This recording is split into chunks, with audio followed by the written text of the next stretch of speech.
Welcome, everybody. Good to see you. Thanks for taking time out on a Sunday morning when there's so many other things you could be doing. I really appreciate it. My heart's desire, the one heart that beats in every one of us, the desire of that heart is for needs to be met, for there to be benefit. And so to that extent, I'm surrendered to that and I'm here at your service. I want to check in and see, first of all, can everyone hear me? Like really clearly because I speak softly? Okay, great.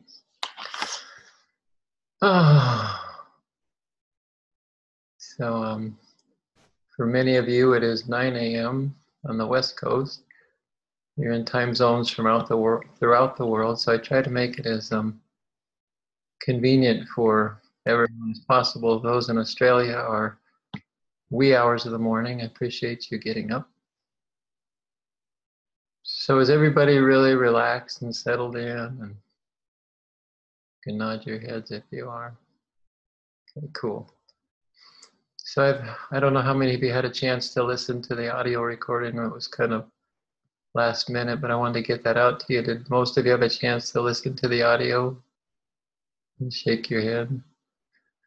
Okay, for those of you who didn't, I think the basic instructions, to the best that my memory will serve, which isn't very well sometimes, it was to just log on early and get really settled with all your devices turned off and all the applications on your computer or phone turned off. And it's also what I recommend for morning meditation time and throughout the day. Is there's so many distractions in this day and age. There's so many devices and apps and things coming at us all the time. And all of those things can pull us away from.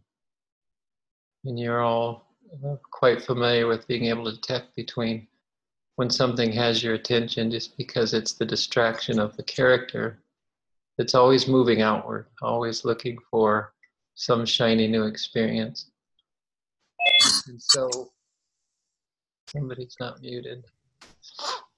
And so the whole point of meditation, and it's not as complex as it's often made to be. It's meditation is a way of life. It's something that sustainable. It's the presence, the sense of being, awareness that you are, never ever turns off.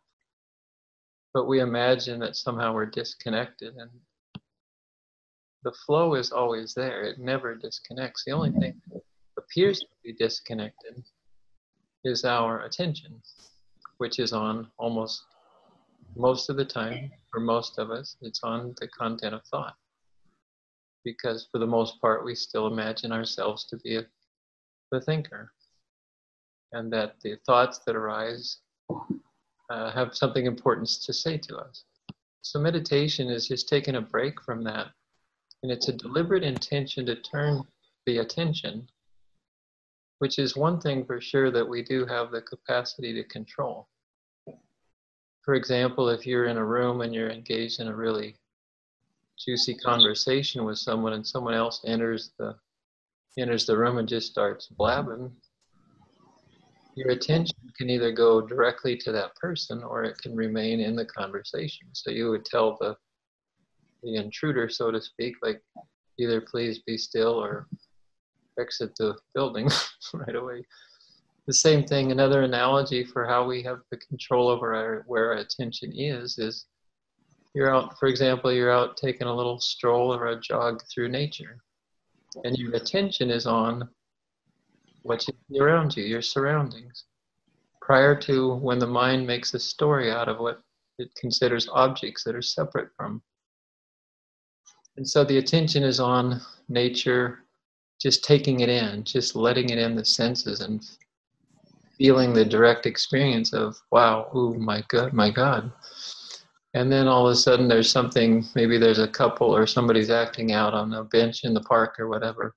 Your attention just sort of by default turns there because of the inherent fight or flight, where the mind is hereditarily trained to detect danger. So that's another example of attention shifting. And it seems involuntary, but you can get really adept and strong at turning the attention. So all that to say, how to turn the attention from the distractions of what we call life into the stillness, the silence that is between thoughts, that is between attention on sensory inputs. So meditation is just an intention to take a break. Take a break from the attention on things and objects out there and placing the attention on what is always present. What all of us have been about our entire spiritual journey is getting in touch with and deepening in the realization of what we are. Meditation is just dropping into that remembrance for longer periods of time. And so we're going to do some of that. And I'll guide you into deepening and expanding in that sense of unworkable. Madhu, could you unmute yourself? Madhu? Okay, let me see if yeah, there you go. Thank you, dear. So I'll guide us into some meditation, and then generally words will come out. There's been times when they don't, but there's usually something to say. And I'll share a little bit, and then I really felt like giving you all a space, that it was important to have a space to ask questions. And so to the extent that they're relevant, and you have the sense to know what's relevant or not, and don't be shy to ask, because almost every time whomever asks a question, it's stuff that the rest of us would ask, but we're too shy, or we think the question is just kind of not that spiritually intelligent. But believe me, anything, if it's the micromanaged details of something you're going through, it's just keep it general and just be sensitive to really tune in to get to the heart of what you're really asking. Okay. Let me see if there's any announcements. Hang on a second. Usually Callie handles this, but she's traveling and wasn't able to be here. So bear with me. If there's anything, if you can't hear or if whatever, just raise your hand like this. And if I don't see it, because it's like the Brady Bunch screen here, so I'm having to look through a few, but I'm keeping an eye on things. So just a second here.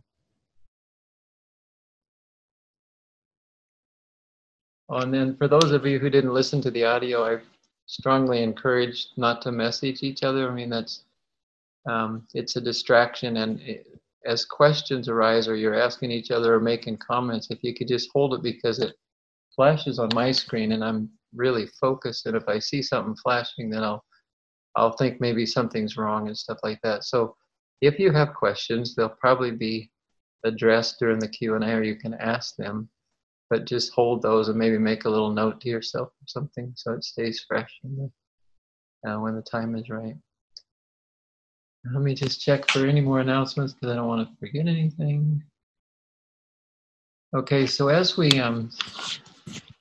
begin with the sinking into meditation, if you want to keep your eyes open, because I just want to make a connection with you all. So I'll be one by one. I'll kind of go through the list and I'll look at you. And while I'm doing that, if you don't see me making eye contact to the extent that you can tell if I am or not, I'll get closer to the screen. The rest of you, I would invite you to remain still with your eyes open, and then you can, and that's helpful sometimes because it can deepen and strengthen the concentration. So a really good pointer real quick is to, when I talked about shifting the attention from the content of thought into the heart, the most effective visualization, if you will, or imagination, which is real, is to imagine that your thoughts are up here, that's kind of where it feels like thoughts are happening, because we know our brain is up here, and that's where the thoughts seem to register. So our attention just sort of seems to be up in this sphere of rotating endless thought streams. And so then what I do is imagine that as soon as I sit down to meditate, it's just like a lead weight. I imagine that my attention is just and it just drops like a lead weight into the heart region. And that's the place where it's registered, the sense of love, the sense of when you're really in deep meditation, and it's just that sense of presence, connection, the assurance that you're aware that you are that. There's just a sense that doesn't come through the five senses. It registers, and it works its way and registers in the mechanism because it's designed to feel that in the sense organs. But it's that place, and a good example is the sound that you hear that we make when something really touches us. And it kind of sounds like this. Aww. Like you see you're holding a little one. It's just like, oh, or you look at somebody strolling around and you say, can we see that little, is that a baby? Okay. And so you pull up the little covers and just like, oh, so that's that sound is the sound of love. It's the sound of the connection with the one heart. So when I meditate, it's alive. It's alive. Love is alive. So often it becomes a spiritual concept, like yes, I'm God in the body, but it's an actual alive. There's an aliveness that lives in your heart and beats your heart and grows your hair. And the magic of this appearance, even though we transcend it and we see through it, it's not real and all that, it's made to feel real, or it wouldn't be an experience. And so one of the magic, wonderful mysteries of the appearance is that the one, not two, just one, is sort of like divided itself up into infinite pieces for the sake of experiencing the joy of relationship, relating to itself in form. And so for me, meditation is communion. It's a love affair where we meet our lover who never stops inviting us with no agenda like get with it, or you don't meditate enough, or you're not doing enough, or you're not empowered enough, or you're not surrendered enough. It never speaks those words, because the adoration that is felt by the beloved is literally more than the human mind can comprehend. And it's one thing to believe that intellectually and go, yeah, that's the case. But the opportunity is to experience it for yourself. And you're going to feel it here. You're going to feel it during this time together, I promise. More than you have, perhaps, ever before. So meditation is delicious and juicy when seen from this way of looking at it, this way of experiencing it. So a good imagination, a good way to feel it is your lover is waiting and residing in your heart. Just like, oh, you know, you ready to come hang out a little bit? And when we respond, no matter how it feels, because feelings are not an accurate gauge, just know with a trust that is not personal trust, it's a trust that is built in to this infinite love. It trusts itself, and you are that self. So imagine that you're just snuggling up to your lover, and you're met and embraced with such wild and lavish love. That's what every human heart longs for. That's why relationships seem so important to us. Relationship with another. The greatest love affair you'll ever experience is the true love, unconditioned, no conditions on it, impossible to ever shut off. We streamed in forgetting that.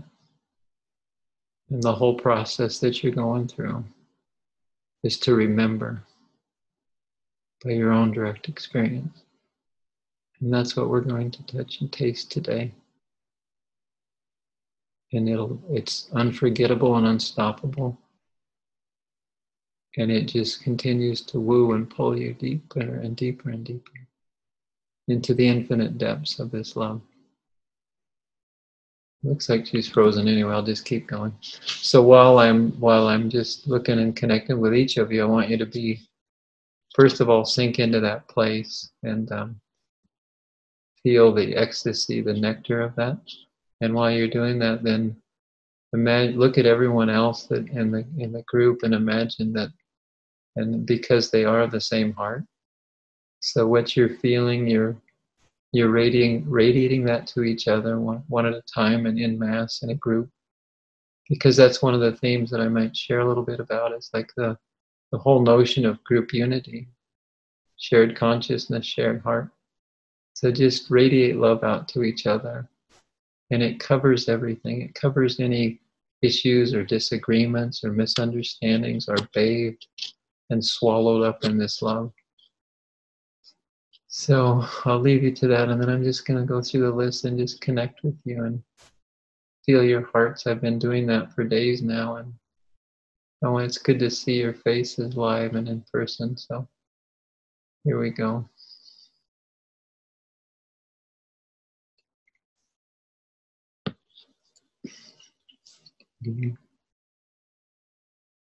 Yes, my name.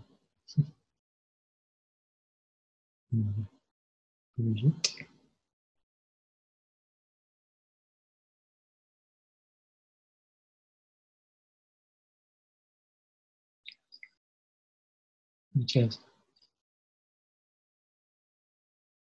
maybe from this person. iPhone 001.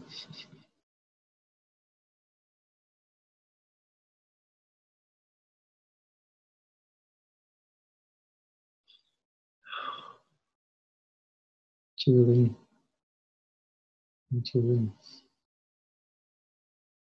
Kelly.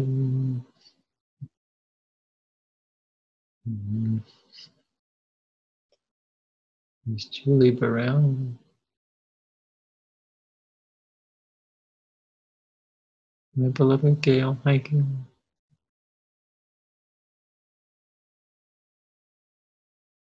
Sophie. Dear.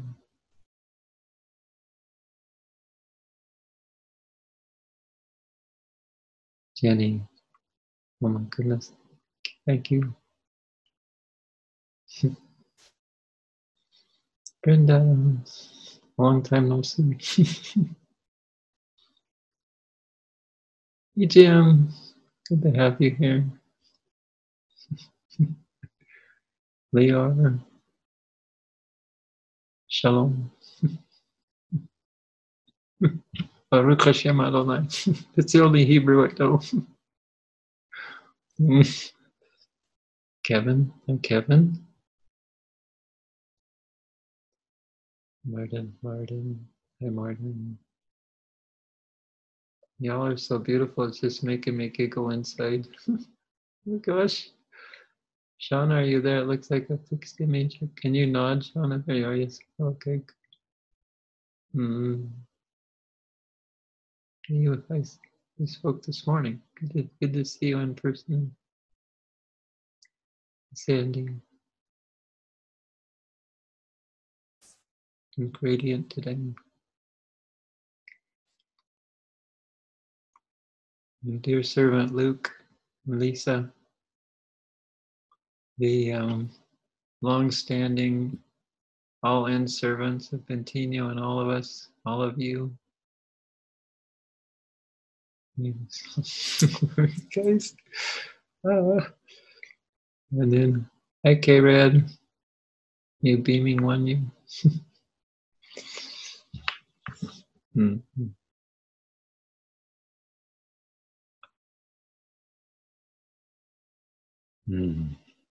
Madhu. Hi Madhu. Buenos dias. Let's go over here to this one. Hi Julie Burrell. Let's see if I'm on the same page. Oh no, I have to go one more window. Hang on. No. Oh well. Let me see who I haven't. Look at these. Okay, Red. Yeah. There's Kelly again. Kelly again. Some of these people don't have pictures, so I'll just look at their label. Mimi's iPhone and Trusting the Mind. Asha. And Asha, let's see, Gloria Bentinho. Where are you, Gloria? So I'm going to go back to page 1. Hi again, Dee. I didn't say your name last time. Hi, Dee. I like your mint green walls. Those are cool. And Bridget. Hi again, Bridget Morganson. Jasna, I'm warmer than I was in Bussum, but I love it there. My Europe home. Good to see you. And where else we got? I said hi.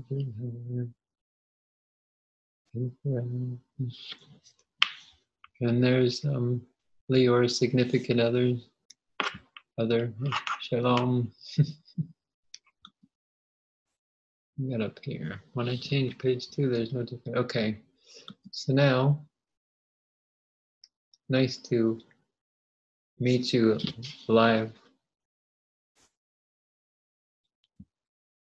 I haven't had a lot of time to spend in tier 2, but I'm there with you in Hart, and I'm encouraged and humbled by the posts that I see, the quality of you, the depth of growth. I can feel the surrender, which again can feel like personal effort, can feel like such a sacrifice. But the surrenderer is the indweller. We've been conscripted into this love army. It surrenders itself into itself. And it's such a sweet surrender. You already know this, but it bears repeating because I'm in the Shepherd's program as well. And I've shared this, you've probably seen it on the recordings of this Satsang. In the past 6 months since Bentinho invited me into Tier 1, I fashioned myself as a seasoned, ardent, spiritual, advanced being. And boy, did I find out differently. These 6 months have been the most intense, but the most joy-filled, indescribable depth of the 2 processes that are going on in all of us. It's the stripping away of the layers and layers of conditioning that we streamed in with, that were put on us by others,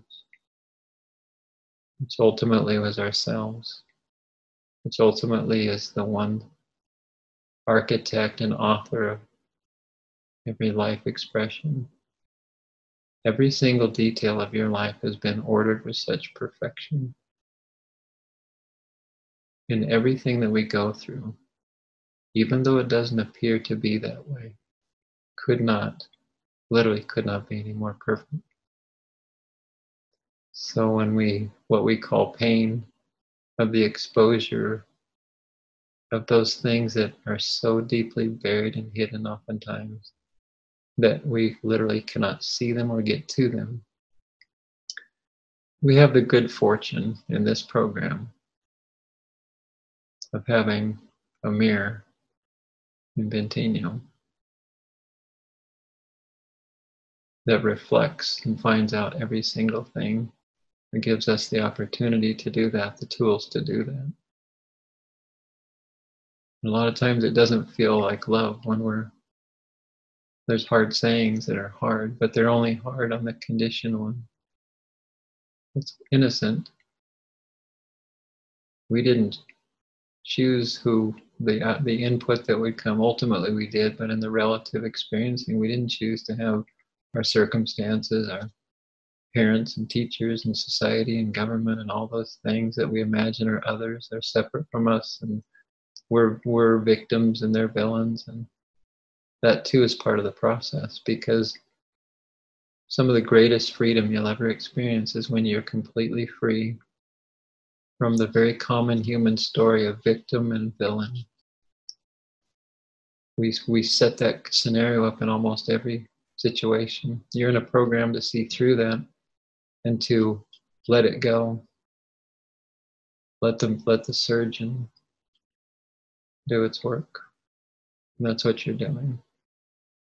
The common theme, the common thread that weaves us all together is that there's a pull from the heart to be of service. You wouldn't be in this program if that was not your heart's desire. And you're in the most efficient place to be prepared in this not whole boot camp called Civilization Upgrader. You're shepherds in the making. They can witness the progress, and it's joy making. So we'll get into more specifics of things that might be showing up for you that maybe I can be of assistance, because I'm going through the same thing. I'm on my knees a lot, and I'm prostrate after every call.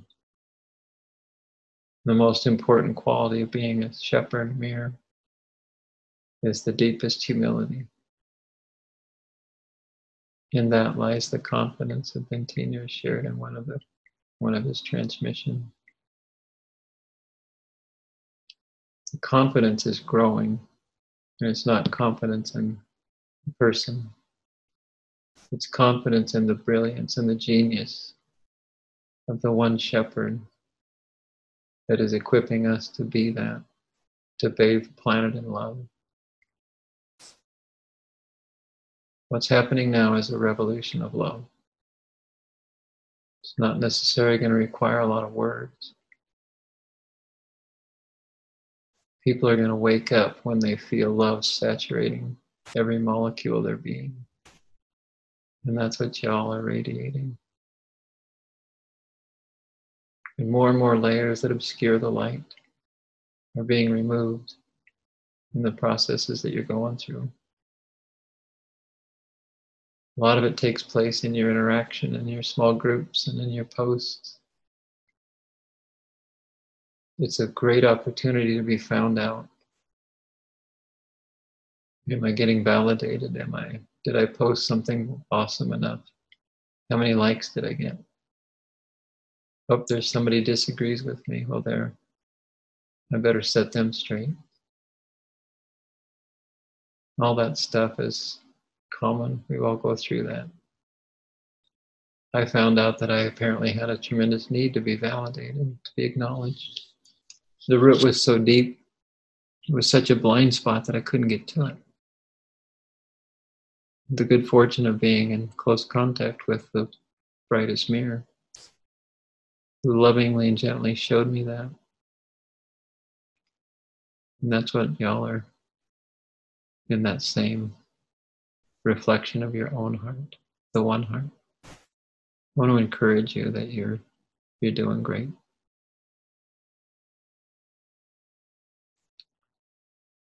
In the end, love always has its way, and it's having its way in each and every one of you. So with that, I'm going to be quiet for a while. I may or may not have words to speak to guide us in. The groundwork has been laid already. When I share, it doesn't come from me, so oftentimes I learn as they come out. So I'm in the same boat with all of you. I'm your peer. And I'm honored to be in your presence. And so now I'll quit yakking and do what I love to do the most, which is to be silent.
To the mind, silence is boring.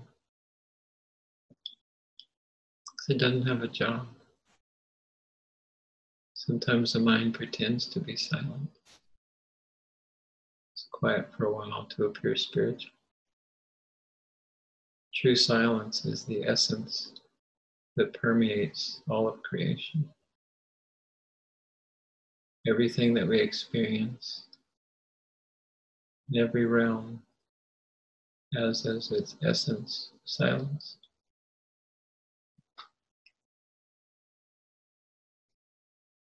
When the one infinite creator, metaphorically speaking, stood at the threshold,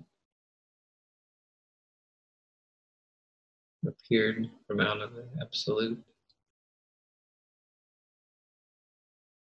as I, the only I that is, one without a second.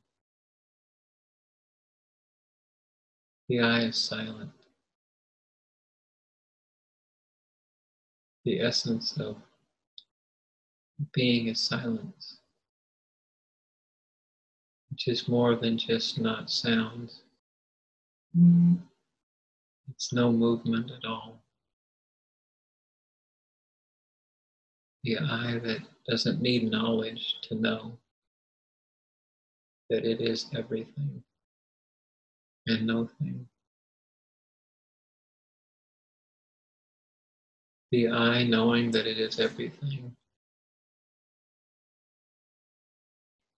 It can declare, I am.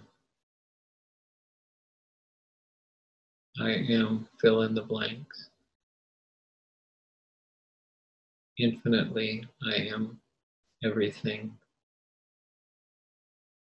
For the sake of experiencing I am a particular this, there's the appearance of you. The same I am, only focused into a location, if you will, a point of energy, a point of the aliveness of the one love. Instinctually, when we're old enough to cognize and speak, and even prior to speech, there's an inherent sense of I am. When a child learns its name, it is I am me. The I am prior to language didn't need words to be I am. I am is your timeless identity. It's the same I am that spoke the first I am. Instantly, everything that could ever be was made manifest, made experienceable. For the sake of experience, all of you appeared with the same I am.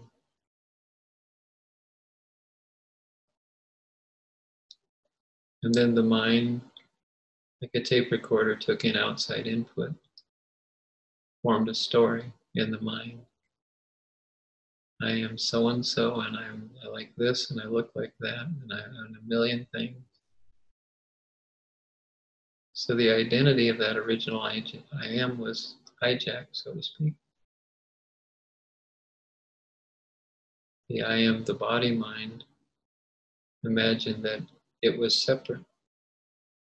It was I am so-and-so, but it had a sense of separation. Its timeless nature. The process of awakening is the remembrance of that.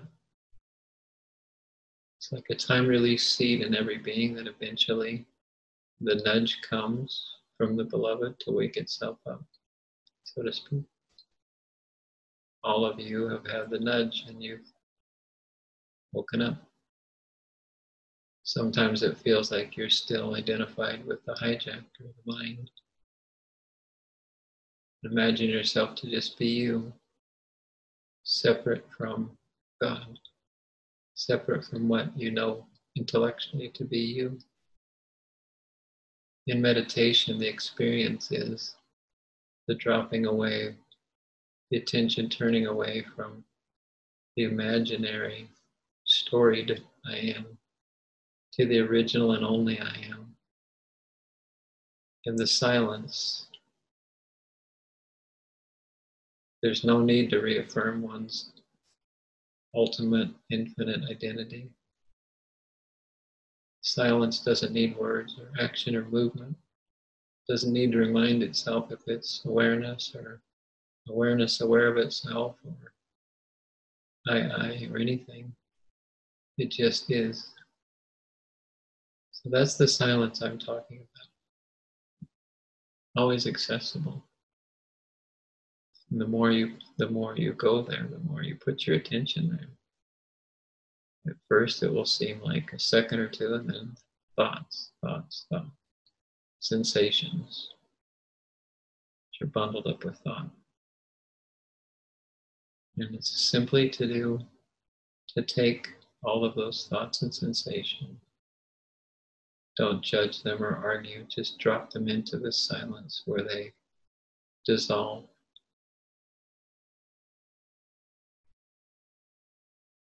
Keeping your attention in the stillness, silence, presence. Just letting every thought be brought back in. Fall into the space where there's no need for a thought or a thinker. It's as simple as that. That's where we are now, in the silence together.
You can notice that in the silence, when thoughts are dropped into the heart, there's no story playing.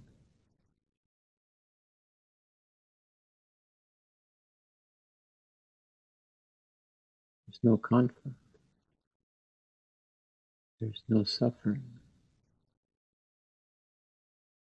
There's no need to fix anything.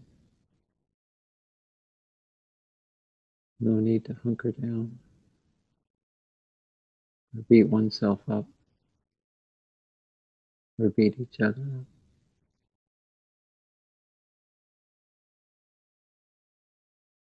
You see the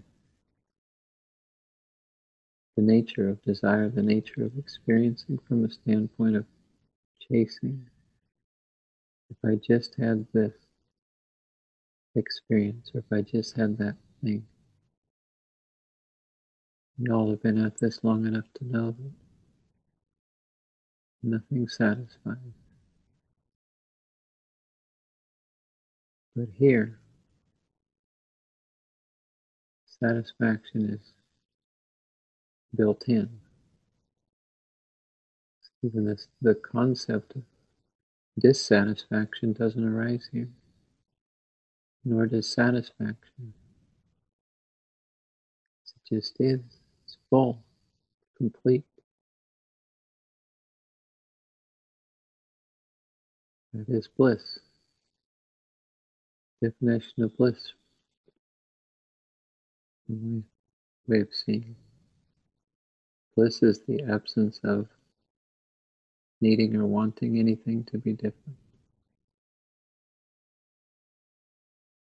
Bentinho has shared that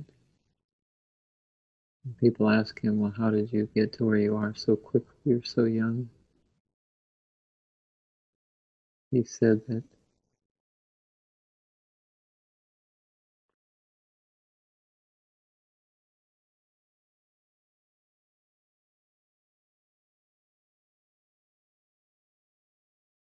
he made himself okay with whatever shows up.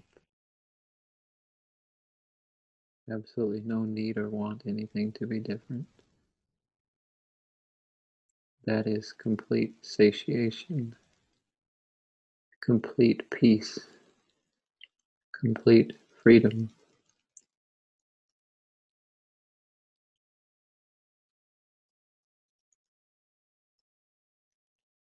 This is available always to every being. You've tasted of it. So yes, in the apparent process of our spiritual path, in this accelerated, concentrated boot camp, the Shepherd's program, it appears as though there's things that need to be fixed. We need to work hard. And from the standpoint of a relative experiencer, yes, that's the case. And you're doing that. We have a lot of instruction of how to dive deep and let the light of love shine and find out everything in us.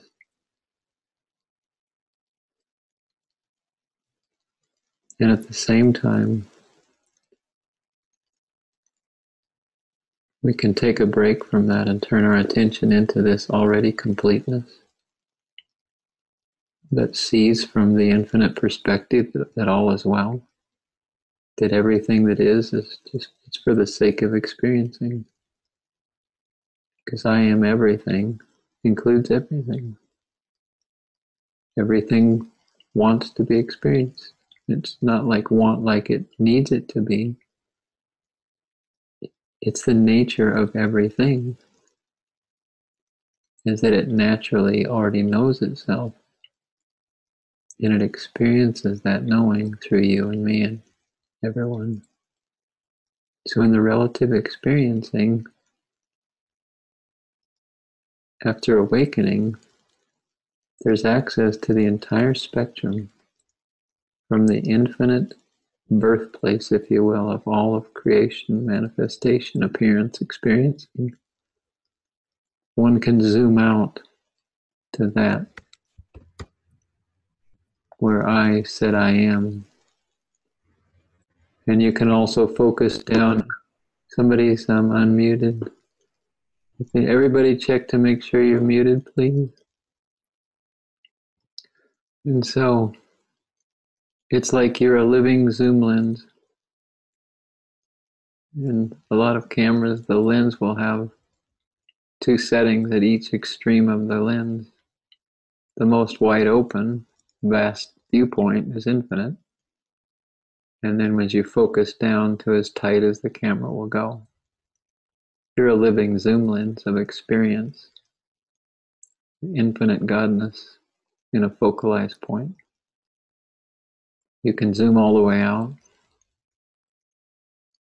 and zoom all the way into you as infinity peering out into itself in a relatively narrow sphere of experiencing.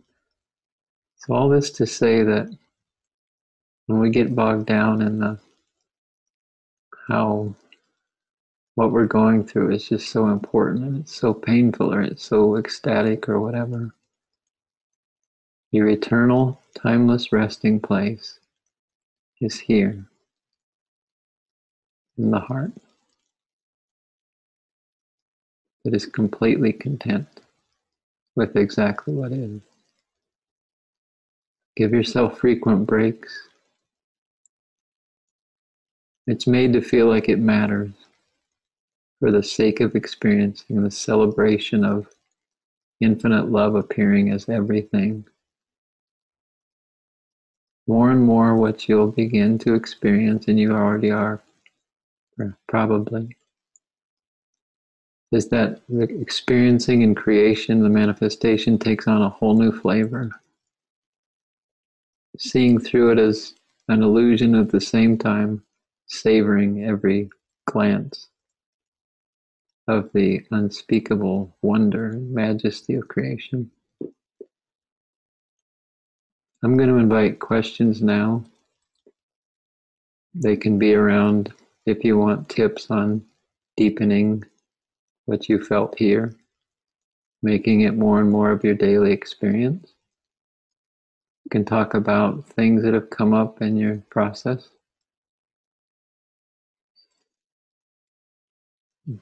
And so I could stay in this silence all day, and I do. But my heart is to be available for whatever is of greatest benefit to y'all. So if any of you feel like you would like to ask a question, you can raise your little icon hand. And if you prefer to remain in this silence, I'm happy for that too. So I think what I'll do is ask for a show of hands. How many of you would just like to continue to bask in this vast, this vastness of indescribability? And then how many of you would like to remain in this, like just raise your hand like so I can see it, like by your face? There's a couple. Okay. 3, 4, 5. I used to be good at math when I had a mind, so I'm just calculating here. How many of you, and now I'm on another page, I think, I don't know where I am. How many of you would like to remain silent? There's a sideways one from Leor and Beloved.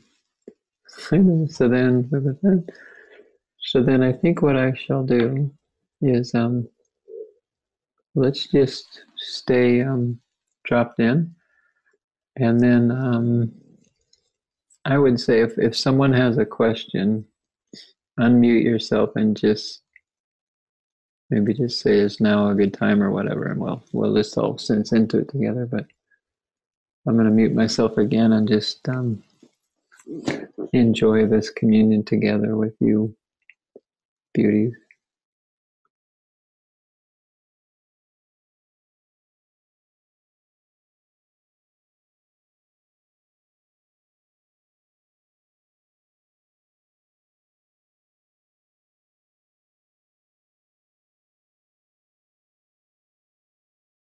Hello, Annie. It's Madhu. Madhu? Yeah, hi Madhu. I was muted. Sorry. Yeah.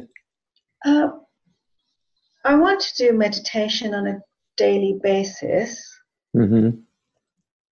I'm already doing, I mean, Bentinho's given us quite a few different meditations, Mm-hmm. and I'm just wondering, do we do them all? How do we choose what we're going to do? He's given us a light body meditation, Mm-hmm. and he's given us another one very recently, um, which he talks us through. Yeah. How do we choose what to do? I mean, is it the one that resonates with us? Are we trying Yes. to do both of them or three of them? What do we do? There's just sense into it because there's certain times where you're going to be in a particular state of being. You're going to, you've had a rough day or something, and then one may feel more appropriate. Excuse me. And just whichever one just feels like, yeah, you'll just feel a tug, a little hit in your intuition that, like, I think today I'll listen to that one. And then that's what I did here. I didn't say formally it's that, but it was, this is like really a simple one that we did today. Just drop your attention from your mind into your heart and just commune there with your lover within. But there's a number of them. Bentinho has a number of them, and all of them are highly recommended. But just sense into what feels like, what's your heart, what's the pull of the heart for each particular time. It's good to listen to them in the car too when you're just various ones, because they all contain unique elements of the transmission of which lands and time releases and infuses and embeds and works its way into the mechanism, reprogramming and taking you deeper energetically and opening you up into more vastness. So it's whatever. I would say go through all of them periodically so you're really familiar, and then you'll know, you'll just have a sense of, today feels like the light body, or it feels like this or that. So Okay, so there is some transmission in his meditations. in everything that comes out, yes. Yes. And did you say listen to them in the car? Yeah, that's a good idea too, because that's I not really enjoy listening to things in the car because I know no one can disturb me. it's a good place. It becomes like a little mini ashram, a mobile ashram, and then instead of That is my favorite place, actually. yeah, I cool. assume when you're not driving. Yes, exactly. So we'll go back to silence. Thanks for the question, because it was appropriate and relevant for with us all in this place. And so, Thank you. you can private message me as well for more details if you wish after the call. I mean, on Facebook. Yeah. Okay. Thank you. Thank you, Thanks. Annie. Thanks for sharing.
sustain this silence during movement. Mm-hmm.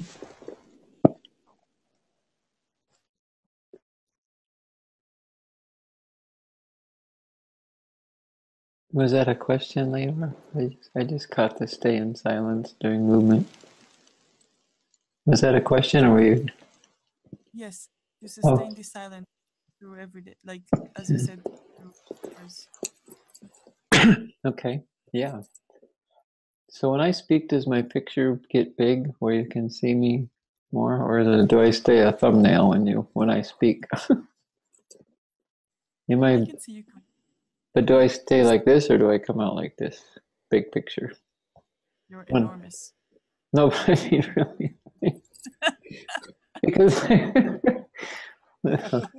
I was wondering how you see me, because I'm just in this little thumbnail like all of you are. But so whenever someone talks, does their picture get big? Okay, yeah. Cool. All right. Because I just want to make sure that it's that I address this and you can see me. How to make it your everyday experience. I'd say the foundational element is to fundamentally to set aside as much time as you can, and the you can is up to us. We make priority for whatever we deem important.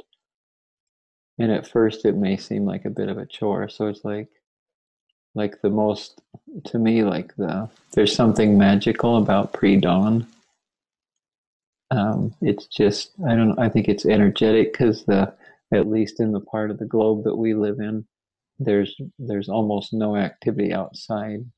So there's not, people are still asleep. So they're not like all the, the chaotic vibrations out there. So early morning, early. So one good, a fairly easy tip is, a lot of people have a daily routine of when they wake up. Like if you have a sort of a scheduled job, you set an alarm or whatever. It's whatever that sort of normal, if there's such a thing as recurring daily wake up time, is just set your alarm an hour or two earlier. And for the first day or two, it might just seem like it's like when we change time from daylight savings time back and forth. It's that day like, oh, I lost an hour, I gained an hour. But the sense of time is changing for all of us as it's getting less and less malleable, or it's more and more malleable rather. And so our minds tell us how much we need to sleep primarily, and it becomes just a habit. And so I'm not saying that you only need so much sleep, but you can try it for yourself. So it's to wake up, set your alarm like at least an hour earlier than you're used to. And in a way, it could be said you've bought yourself an hour of extra time. And so in that time, like when you first get up, there's the opportunity to not have anything turned on, no device or anything. So you're relatively free from distraction. That alone sets an intention. It's kind of like making your heart. And this is something like I was an ardent Christian for decades. So a lot of my background is foundational. There were elements of Hebrew and Christian scriptures that were quite, they all have truth. And so I used to read the Psalms a lot, which are songs and poetry from King David when he was a shepherd. And some of the most beautiful expressions of a being to itself, its God self, are found in the Psalms. But in one of the Psalms that had a huge impact on me decades ago, before I had any notion of what I am now, what I see myself to be now, there's a psalm in which he says, "Incline my heart, O God, to do your will." And so, incline, Leor knows the original Hebrew, so if you have anything to say about the real root of incline, like I translated in English, as my sense of it is cause my heart, like compel my heart. And the more one spends time in this presence, in this unspeakable completeness and no needness, it like I said before, it has its own hunger. it becomes like it's not a craving hunger. It's just like it's so delicious that you want to go back there. So it ceases to be a chore really quickly the more you taste of what has been called by some of the ancient sages the nectar. So that foundation will begin to grow and grow. So there's such a deepening. There's such an integration and assimilation of the heart that is just more and more surrendered into itself as the one heart. And it's like it's that first intention of incline my heart, oh God, to do your will. Incline my heart, cause my heart to want to be with you. And that prayer is answered. They're all answered in a way by ourselves. We answer our prayers with God. That prayer will never be unmet. So that's the foundation of meditation. It's not a character doing these chores like I got to go to the gym. I'm going to make myself go to the gym. I'm going to make myself just eat celery and drink water today or whatever. It's like it's not a discipline. It's a love affair. Your boyfriend and girlfriend doesn't have to come up with all kinds of ways. They're like, would you please discipline yourself to come hang out with me an hour a day? It's like love just compels you. So now maintaining that sense. So the more it begins, the more you taste of it in long periods of time. Mornings are just always best. But anytime, like if you're in a busy schedule, like at work, for example, we have rigid hours, or even if you're self-employed, you put on yourself a rigid schedule. Like I'm going to discipline myself from 8 a.m. until noon. No, I'm just going to focus on my work. So no matter what it is, no matter what the activities are in our daily life, this is always here.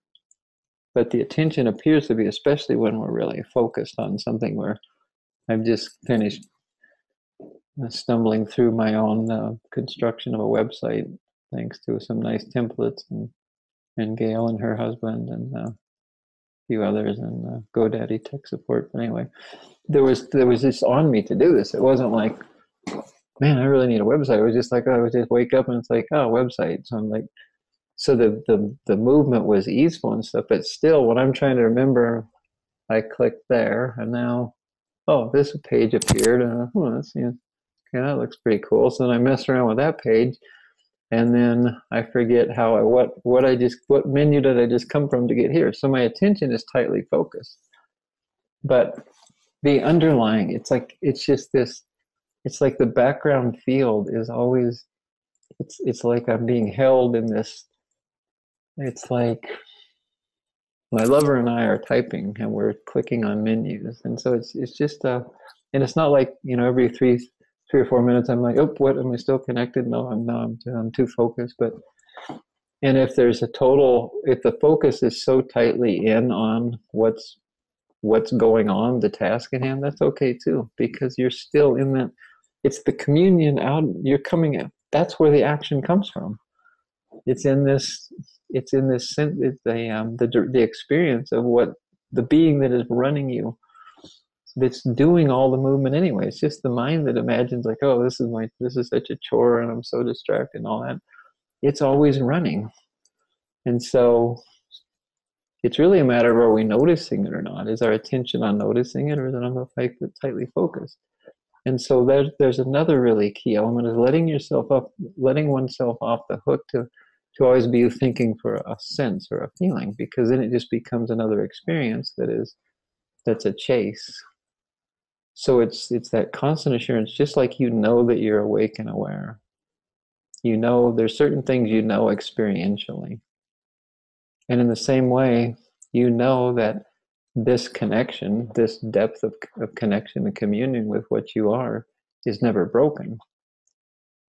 And so when it appears as though we've strayed away because our attention is so tightly focused and we're writing sticky notes and putting them all over the wall like I have in front of me here, if we can sort of feel like, well, I moved out of meditation and now I'm writing these notes. And believe me, for the majority of my life until fairly recently, I struggle with that, because the whole time I was expressing myself vocationally, I felt like I was betraying. It was a betrayal of being of service. And what began to happen more and more is that I recognized that I was a realtor in Seattle, and I recognized that in every call, every email, every stressful negotiation, it was the experience became more and more like there's nobody doing these things. Words come out, emails get typed, and then I'm in ministry. I'm in service to my clients because I'm buffering them from this stress that they wouldn't be able to process it the way that I'm graced to be able to do. So, etc., etc. So I don't know if that helps a bit. It's kind of covered a lot of ground there, but I think that primarily it's it's that assurance that you always are. And then like, sometimes if you feel like, I know the feeling is that we're sullied, that we're somehow there's a bit of a coating over us where we can't get to it. And it's like just seeing in that instant of what feels like a coating is real, recognize that that's just like any other object. That's the mind imagining that it's obscured. So once again, it can be like dropping out of that. And so another thing is that film, that sort of residue that lands on us in our interaction in this dense realm, especially, is, example of it in the Bible was when Jesus washed his disciples' feet, because in those walking around in sandals, as you get your feet get dusty. So that was a type of when we're in the world, so to speak, when we're in the appearance, it can kind of feel like we're sullied. Kind of drags us down, and so we can wash our feet in this love. We can just pour love out of our heart and just wash it, like just see it as fountaining up, like we're squirting love out of our innermost heart, and it's just like we're taking a heart bath. And then it begins to feel experientially, and the mechanism begins to feel more like So that's another thing. If you're in a busy workplace, you're in a restaurant with friends, and they're all like blah blah blah blah blah, and you just feel like go to the bathroom. Us chicks need bathroom breaks all the time because there's noses to be powdered. God knows what we do in the bathroom, and men will never know. Sorry. But anyway, there's frequent opportunities to take a restroom break, and you go in there and just close the stall and just meditate in there. I'll do that a lot. I'll excuse myself if I'm in those kind of situations. I avoid them as much as possible, but if you're in that, and even walking in public, like you're really sensitive, Leora, and y'all are getting more and more sensitive to, it's just this sense of, so then it's like you're in a public place or you're at an event or whatever. It's like you can either go sort of find a quiet place where you just hunker down and just reconnect. It's instant. It's just like just drop the attention back here. Just take a breath like that, and you don't have to go to a spot within where we are. You can just do it. Like imagine you put this bubble where there's no input can affect you.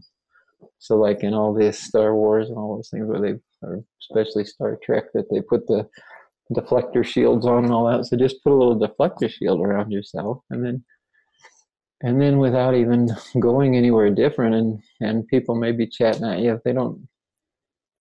Oftentimes you'll find that if you just close your eyes and just kind of like this, that people they'll start to be quiet really quick.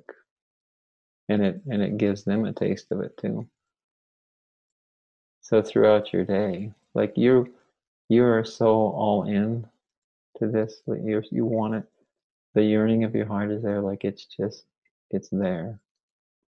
It's always nudging, and so that even to ask the question is so beautiful, because that's what your heart yearns for, and it's always running. And when you're the more you just sort of the default becomes going here instead of focusing out here, it's like a muscle that strengthens, and pretty soon it's just automatic all the time. Because I used to, like a year ago, if I was trying to build my own website, it would be like after 5 minutes, I'd say like, fuck this, I'm canceling my account, and I'm going to hire somebody to do it. But it was like, I just couldn't help it. It was like, Gail's laughing because he was helping me through, and What did you click? Well, I don't know. Well, how did you get to this page? I don't know. So it's been, but it's been, the experience of it has been no frustration. It's just like, and sometimes I get so into it, trying to remember now, what did I just do? And should it be that picture? Oh, whoops, this one, this, damn it, where'd that menu go and all that? So that the experience tightly focused in can be like all of my attention is here. But it's like that faint, that background of this, knowing that I am this juiciness that wants to experience, like, what in the hell is this? And then like last night I was messing with it. I had it kind of the way I wanted it for now. And I clicked something because I was trying to make a page come from off the menu and like drop down into the main page or whatever. And then the next thing I know, my screen comes up and my entire website had collapsed. Like there was nothing on it. So then I log into GoDaddy and wrong password, wrong PIN, or blah, blah. And I tried and I get logged in and there's this screen and it has nothing, none of the buttons that I'm used to. Like, well, what's the one that was like seemed like it had little squares and you click it and it let me edit my site. I could not for the life of me find that. So I called GoDaddy support and all the time calm and peaceful and present and feeling it. And so it's like on with customer service, and he was very patient and we'll go here and click that. And I'm like, oh yes, now I remember. Not. But anyway, I share that in hopes of encouraging you all that it's an ongoing process, but the more we just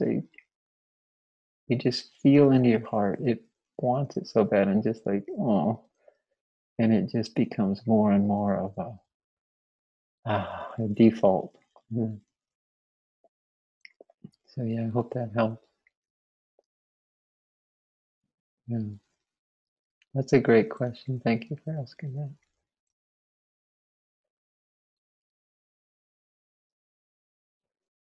If anybody needs to use the restroom, of course, I guess all you do is you can turn off your video and paste a beautiful picture of yourself while you go. We can take a little break or not. I'm in the passage of time. It's been a while, but my sense is no time, so it's whatever. You're looking perky and radiant, so we'll just keep going. If I have to go, then I'll probably mute my video. But I'm good for now.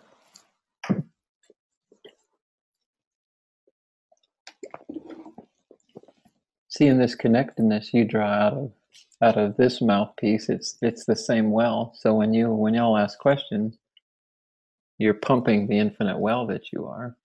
And then this spigot just happens to be the one that water comes out of, but it's coming directly from your well. So, and I appreciate that, because if I had to prepare something to memorize and say, it wouldn't last very long.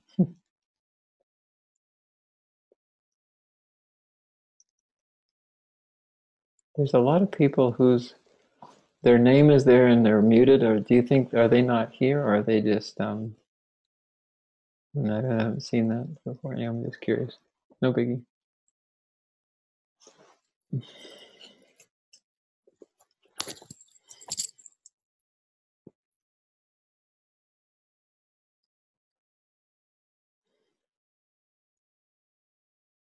The other thing I was going to say, Leora, about the residue that accumulates is when we get around people that are really present, it's like it automatically just pierces through, and it pops the residue, just like it rinses off the residue, and then and you can feel your frequency rising like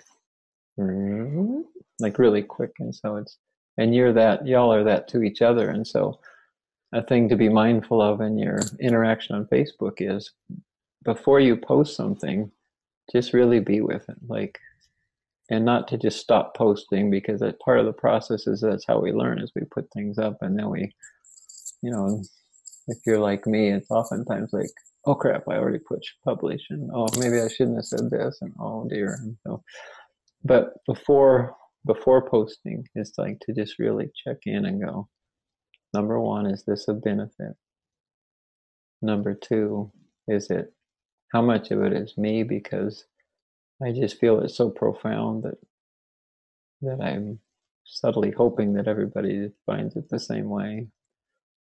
And so, and what I've come across in your stuff, it all looks, it's great, and it's part of the beautiful process of putting ourselves out there, and then that's how we learn too. It's feedback, and even if someone disagrees and we disagree with the way they're disagreeing, it's still a lesson in there, because it's always an opportunity.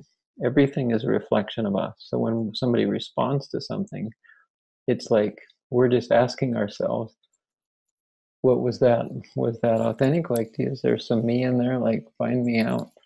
And so the first reaction can be like, how dare they, or I'm going to prove myself right or wrong. But it's always to take in everything first of all, like, what message is in here for me? Whether no matter how sure we are that we're right, it's when there's something contrary to that, it's always an opportunity to look within first, and go, wait a minute. And especially in the potency of this program you're in, the reflections are sharp, and they offer us really clear reflections of what wants to be gotten to. So I'm not saying that you're not already doing that, but just to encourage you to, that's part of the process, and you get that.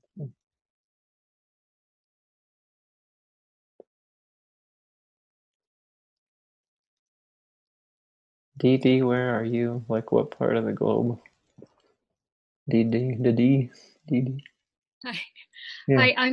I'm in the UK. Oh, cool. Yeah, I love a British accent. So if you want to just chat, no. Cool. I just noticed you down there, and it was really, really. Yeah, right. yeah. I was listening to what you were saying before about, sort of connecting in when you're out and about, and Yeah. I do that a lot now. And I find now that I don't pick up on energies if I don't, if I go into that space, I can just be in that space while I'm out and about. Yes, beautiful. And it's lovely. Yeah. Good for you. Thanks for sharing that. So if I'm in the UK in the next few months, I'll let you know. So Oh, brilliant. Place I'd like to visit. Where did you go? Yeah. Cool. Well, I'll be in touch. Thanks for sharing. Lovely. Who else is?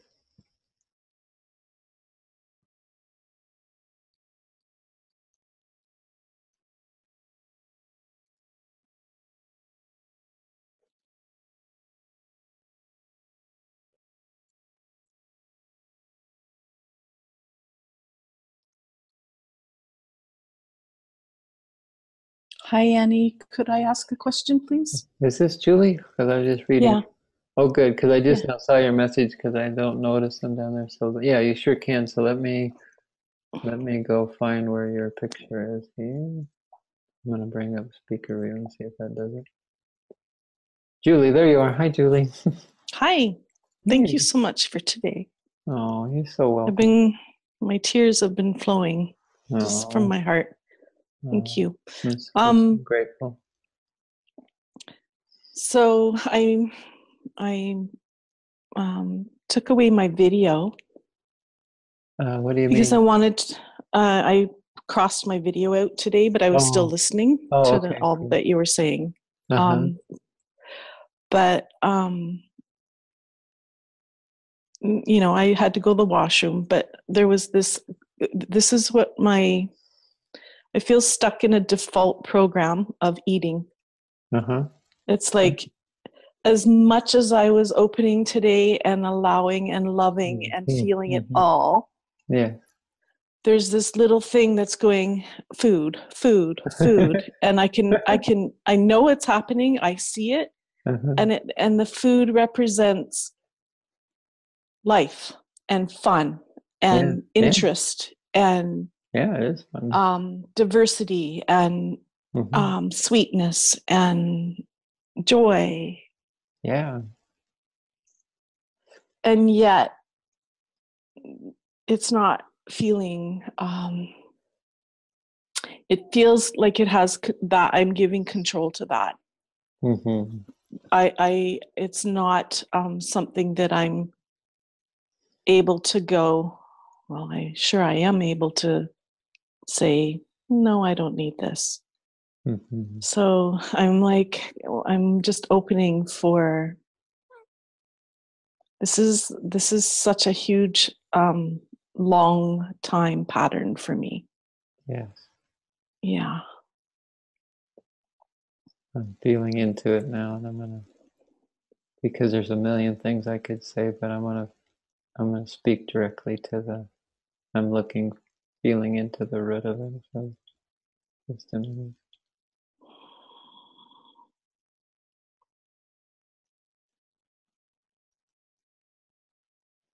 This is not a question for the mind, Julie. When I ask this question, feel it.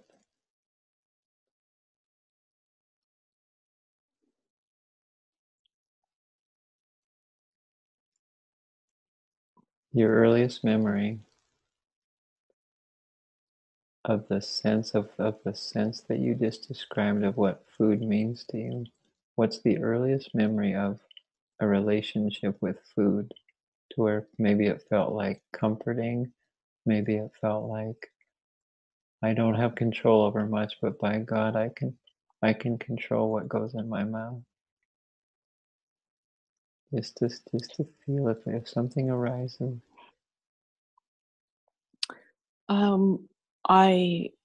The first real hit is being in university, Mm-hmm. and I was afraid, and I was with all these people I didn't know, Mm-hmm. and food represented family for me. It was how I connected with my family. Mm-hmm. So it was a way of bringing my family with me to each moment of being afraid. Yeah. It's beautiful, innocent, tender. When you were your experience of family meals and family gatherings where food was the celebration was had a lot to do with the food, does that equate with the sense of family?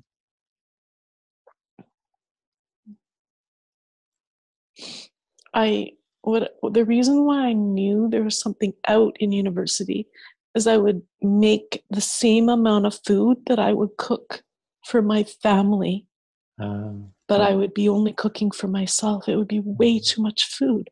I'd be like, what am I? It was unconscious. It was like, I'd prepare these huge spaghetti dinners, and then I'd realize, I'm in the middle of it, wait a minute, this is way too much. So, yeah. That's such beautiful, such clues, because it doesn't feel like the relationship with food is because of a wound, because a lot of people it's just to cover. It's a heroin or anything else in the chase, just to cover the pain. But this is a pleasurable thing. I could tell by your opening remarks when you described how all the attributes of food, and yes, it is a brilliant invention of human experiencing the millions of spices, the variety of it's to be enjoyed. But if it becomes like anything else, it can become a tool of conditioning to distort and cause separation. So I feel back into the family thing. So then one of the things that comes up as this like such a beautiful thing is when you said, this is how much I cook for my family. That comes from such a nurturing heart, such a heart of the Creator to invent food in such variety to feed itself and to share that. What culture isn't proud of what they prepare in the way of food? And they celebrate celebrations around food. It's really yummy. It's good stuff. It's something that we partake of together. It's like that's part of communion is we're eating of the same stuff. And so it's all going in our stomachs. Like it's really so beautiful, such a beautiful analogy to where gathering like we are here. It's like literally one heart that's just swimming around and juicing itself all over the place. And so the food thing. So then here's something that just comes up for you to just be with, see how you feel. It's like there's nothing wrong with preparing lots of food. And of course the human appetite is designed to like, it doesn't turn off until it doesn't register till like a half hour after we've eaten, and then it's like, or 5 minutes after, like, oh crap, I'm full. Like at Thanksgiving time, we traditionally stuff ourselves and pass out. But it's so you cook all this food. So one way to look at it is like you're expressing your abundance and your abundant creative nature that you just want to express it that way. So now at the university, you probably you couldn't have had like a dinner party in your dorm room. You probably had a desk and a chair. But it's so now in your experience now, do you have children at home, or what's your? I have a 15-year-old son who lives with me half time. Mm-hmm. Yeah. I bet you like to cook for him. You know, I don't. I'm not a cooker. I don't cook. And as you've been talking, I caught something. Okay. And I think I've caught it before. Okay. But it kind of showed up. And it was when I said food is life. Yeah. An expression. Yeah. So that is my way to join in life and express, because I'm too fearful to go out into life and express. And I start to see that right now. It's like I can do life this way and it keeps me safe. Mm-hmm. And this whole program is calling us to allow the distortions to be seen of who we, and realize who we really are. Mm-hmm. And come out and be seen. And so food. It's just so fascinating to me that I had to put you on hold to go eat. It's like it's right here, right? It's like showing itself right here. I put myself on hold to go eat too. I might. I guess. Go ahead. So yeah. But see, you're seeing it as a. Let's look at maybe reframing the way you see it, because you're imposing a lot of guilt and shame on yourself for a natural human built-in desire is to eat, is to feed, and that's how we survive. So trying to get to the root of what makes it. If it's excessive and you see that, then it's just a matter of you freeze half. If you make too much, just put half of it in Tupperware and stick it in the freezer and shut the door so it's frozen. Invite people over to share it, like set aside like and you take this, you're going to take to Meals on Wheels for the elderly, and you put that in stack it all up in the freezer or whatever. So I mean, there's all kinds of ways, but let's go back to the energetic root, the aliveness of this issue of feeling like you've been afraid to get out there and express life. So what is like an inner knowing of what would express? If you weren't afraid to go outside, how would this love express itself? It doesn't have to be a specific mission or anything. It's just what comes up naturally. Like, well, I love to paint picket fences with multicolors or something. So whatever it is. I do love to paint, and I painted in the past, and I love doing it. I love being in nature. I love joining in groups of people that like to explore and reveal.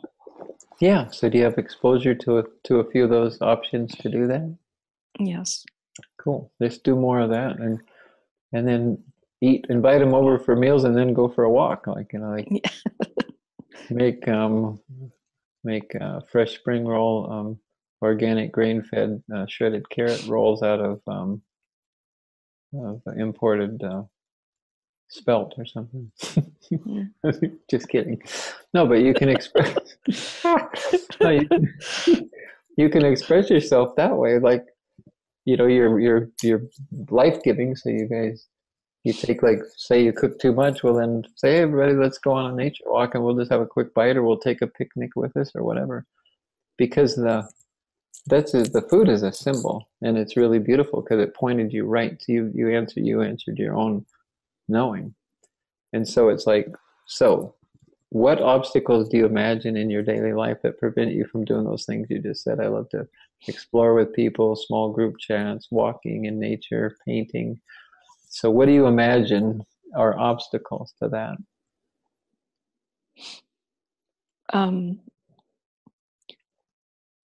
It's interesting because I've felt like I've pressed a pause button in my life. I know I should be exercising, and it's a should. It's not. I'm not seeing it as a. It's a should, and it's like, what is that? It makes it a should, right? You know, well, instead of like allow. You know, allow this expression. Yeah, the should is just unworthiness, and it's as simple as a decision. Like Bentinho often will say, then just stop. Well, I should do that. Well, just stop. But whatever you think's preventing you, then just stop. If it feels like a should, then just don't do it. It really is as simple as that. And I think there's a lot of layers to this here, and like I'm happy to continue on this, but why don't you send me a private message and we can explore it further? Because there's a lot of layers to this, and it's really, you've really tapped into the juice, so we can discuss. Thank you. You bet, my pleasure. Thank you, Annie. Yeah, thank you for sharing. No, you can mute yourself, please. Okay. Could you mute, Julie? There you did. Okay, cool. All right, let me get back down to where I can see more of the Brady Bunch here. Who else has a question, comment, reflection? If anybody's hungry, you can take your camera with you, because I'd like to see what you're eating, because I'm hungry too. And that way I can just kind of... If you saw what I eat, you'd be like, what?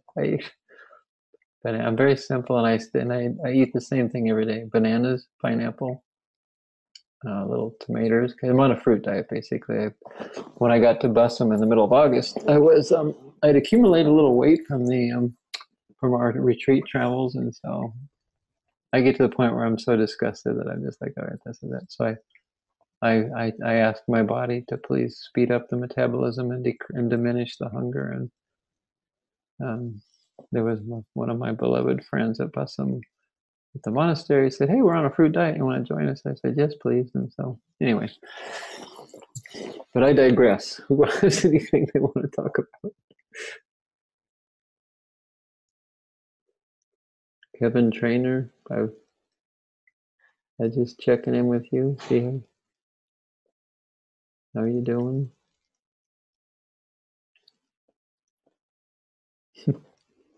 You're smiling, that's always a good thing. Kevin? Yeah, Kevin. Did you want me to mute? I just want to see how you are, and just just checking in, and just I hadn't seen you. But I mean, it's nice to meet you. So just if you have something you just want to say hi or whatever. Thank you.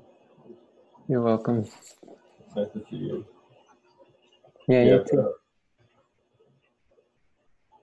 Pretty good insights. I'm glad you're enjoying. Can I just share something? It's not really positive, but I'll share it anyway. Yeah, if you feel it's appropriate enough, if not, I'll just say, no, let's approach that at a different time. So what's Okay, we'll talk about it another time. Okay, sounds good. Who else? Doesn't have to. You don't have to.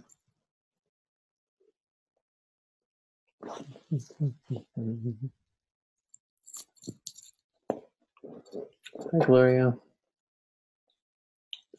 I just want to say hi to you, so I'm gonna unmute you. Nice to meet you. I'm gonna try to get you in. I unmuted you. Hi. I don't want to invade your privacy. I just want to say howdy. Good to see. Hi. Good to Hi, see you. everybody. You don't have to say anything. I just wanted to hear your voice and say hi. So no problem. Cool. We'll chat later. Bye-bye. Who else?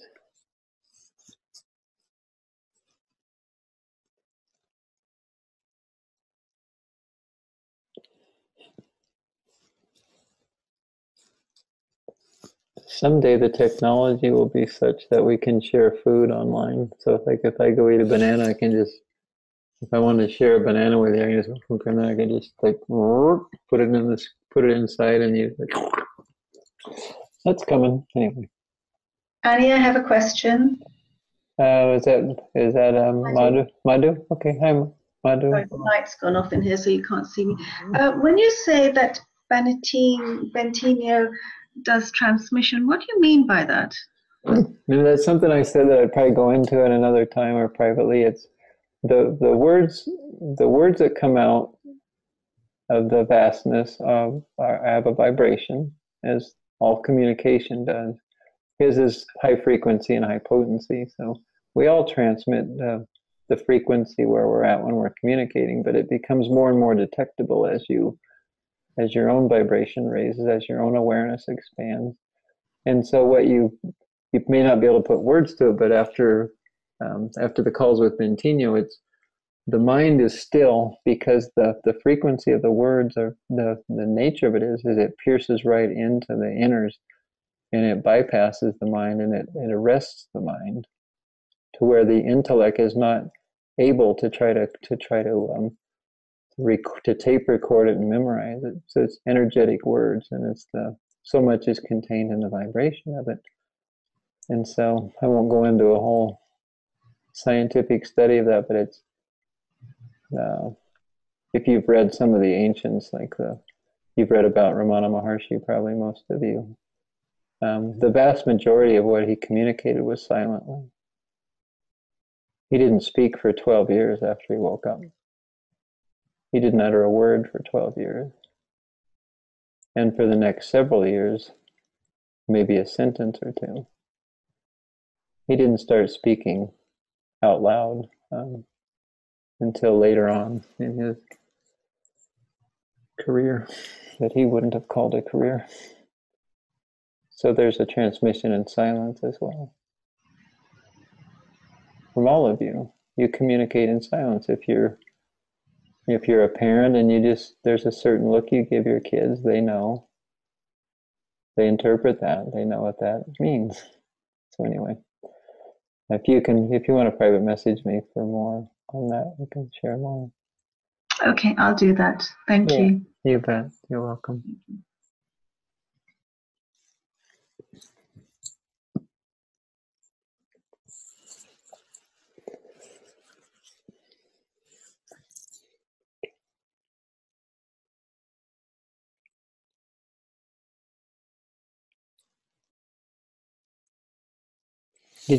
Were you wanting to speak a minute ago, Mardon?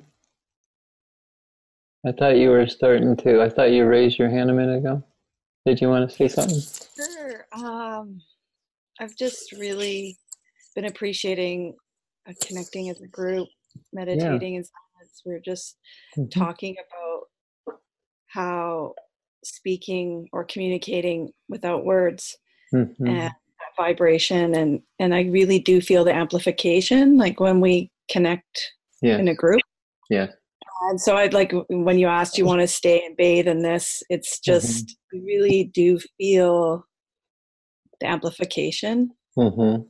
Yes. And yeah, just the practice of communing and communicating at this level is where I'm at right now, because I want to be in this space when I'm out there in the world. And like you said, when we're and with a group out for dinner or in a social setting where you can actually invite that stillness in that, when people in that chaos, and then really be that shepherd in that moment for people to just drop in. And when you do that and you just stop with people, especially people that aren't used to that, I think people appreciate it. I think it's special. So I'm really enjoying connecting with larger groups right now and just being together. Yes. And I feel like we're getting transmissions together. Yes, exactly. And you're emanating that, because I can feel the collective from the collective pooled vibration from all of you, which is good. It's uplifting, and individually too. I really resonate with your transmissions, just being in that heart place and being with the beloved, and it's just I love it. So thank you. Thank you. It's just, you feel it because it's just you too. You. If there's interest, like maybe in another month or so, if there's interest in simply, if just that, I can share more about like my experience with sinking in and the aliveness of the love affair. So that's generally my theme. Today felt a little, it was the same, but it was just more wanting to make sure people are heard and that there's an opportunity to, but that felt sense of the communion is resident here for us all. And like you said about the amping up, so it's like, I love that analogy, and I'm glad you brought it up, because like in electricity, like the principles of electricity, for example, you take a coil of wire and you pass a magnet through it, it induces a current. And so the bigger the coil and the bigger the induction of the energy, the more it like amplifies. So when we gather like this, there is an amplification, and it's that's why it's so important to in the context of all the different possibilities and potentials we have for social interaction, is you're becoming more and more sensitive to, like, if it's just some people that are asleep and they just don't care, and at times we feel like we have to go rescue them, and that's great, that's appropriate oftentimes, but it's being really sensitive to feel into every invitation. Like, so they just want to hang out, is it like, and even like among your spiritual friends, it was just like, if it turns into like massaging each other's stories and this happened and that happened, and even in that context, so the first layer is like what to say no to, and being really sensitive to your own inner knowing of some invitation you just turn down, and for me it's that way. And then back to the thing about like your spiritual friends, or even your peers here, where you're interacting by posting videos and chatting on Messenger and chatting on your comment threads and stuff. It's like, there's when the more that we progress, the more shepherdy we become, the more it's like there's not the tolerance, and it's not like an arrogance or a pride, there's such a sensitivity to this, to maintaining this and encouraging and radiating that out to others, this sense of connectedness and strengthening and the empowering and preparation for service. It's like, so if there's a gathering, it's like you any one of you can you can step in and raise the vibe really quick. And it's by, like, when I used to have a lot of dinner parties in Seattle, and most of my real estate and friends and stuff were not awake, but if they came to my house, it's because there was some interest, and so I wouldn't invite people just to chit chat. But even amongst awake friends, the conversation so easily for most just is like, oh, Donald Trump this, and you can just feel it. It's like a digging downward spiral where your energy just goes back. And no matter how much you come in just lit up and pumped, you just want to just blanket everybody in love. So I stop conversations instantly. Like when it's just, I'll just say, hold it, wait. And if it's not my house, if I go someplace else, I'll do that. But in a very gentle way, because I'm non-confrontational, I'm very gentle, but it's the inner, it's like a fierceness in a way of defending this, because you want what's the best for everybody. So when you go into a situation like that, it's like, stop the conversation and say, wait a minute, gang. Like, let's just pause for a minute and remind ourselves what we're here for. It's like, It's not to massage each other's stories, it's to be of benefit. And it's not to compare notes to be like, whoa, this is my experience, and this awesome thing happened, and it's about being a shepherd and being sensitive to them. If the sheep need to kind of be like, okay, everybody just, no, we're not going to talk about that right now. What we're going to focus on this. This is where we're going. And then you can begin to raise their vibration by when you're just changing a conversation from, oh, so stuck. When am I ever going to get through this thing? Like, oh, this, my mind, part of me is like just fine. And then part of me is like, oh, I get drawn back into the struggle. I stop, like, wait a minute. The I get dropped back in the struggle, you already know that that's not you. So why do you just go and chase the mind that doesn't exist in all the stories, and they wear you out and drag you down? And it's like, just remind people, like, no, let's get back into this. Let's feel this. And in silence, you do that too. Like, before I go anywhere, I'm vibrating in the car. I'm radiating into the place that I'm going and the people that I'm going to be with. It's just transmitting. It's like you're filling up that space and just enveloping it in every molecule with love. Same thing, the beings in it. And when you enter in, even amongst the most spiritual beings, there's that sully that just kind of makes us, people get kind of fidgety and stuff.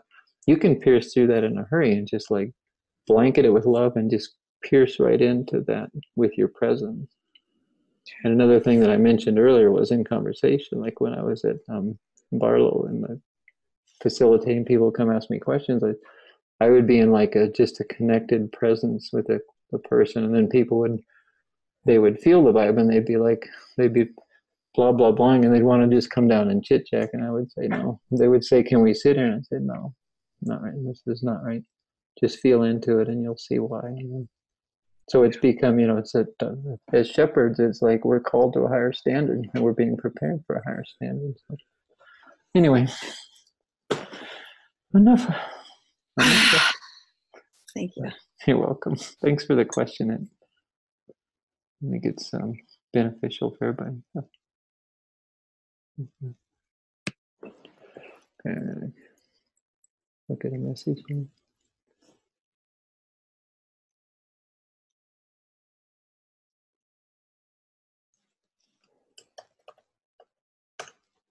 Okay.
Is Madhu still here? Oh, there we are.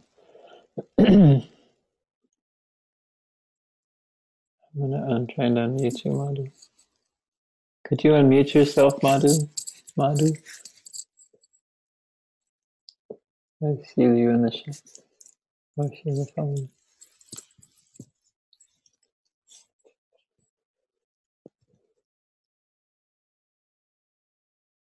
Can you unmute yourself, Madhu?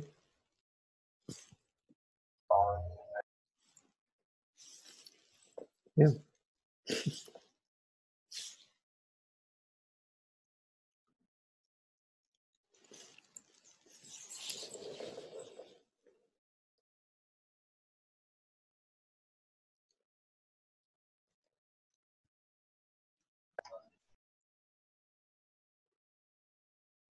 Your sound's going off and on, Madhu. I wanted to address what you asked real quick. If you can chat for just a second, because I wanted to clarify something for your sake and for the group. If you're handy, Madhu. Okay, never mind. I was just going to say, and I'm going to just go ahead and say it, the reason why I sort of cut her question short about vibrations and specifically about transmissions from Bentinho is that it felt like it had more of a flavor of curiosity and an intellectual exploration rather than, and the question that was just asked was an experiential nature from relating to how can we raise our vibration and transmit to each other and be a benefit in that way. So that's just for everybody's. I think it's just to know for your own learning. Not picking on her, but it's like it's for everybody, including me. So like Mardon's question was not intellectual. It was about she's sharing something alive and energetic and vibration raising about how she's experienced like the amping up in this group and stuff, which is beautiful. And that's why gathering and there's an expanding awareness of community, an emphasis on community and togetherness in this.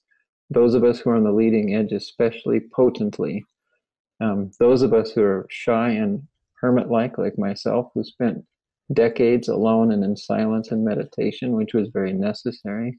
And now I love being alone and I love being with people in the context of sharing like this and like-hearted people. So the millennials that I interact with a lot streamed in with a much broader sense of community. I noticed like I have 4 grown children when they were like in their 20s and early 30s and high school as well and college. Everything was in packs. Like when in my day, it was not that long ago, but in my day it was like people paired up and that was it. It was like you just hung out with your girlfriend or your boyfriend.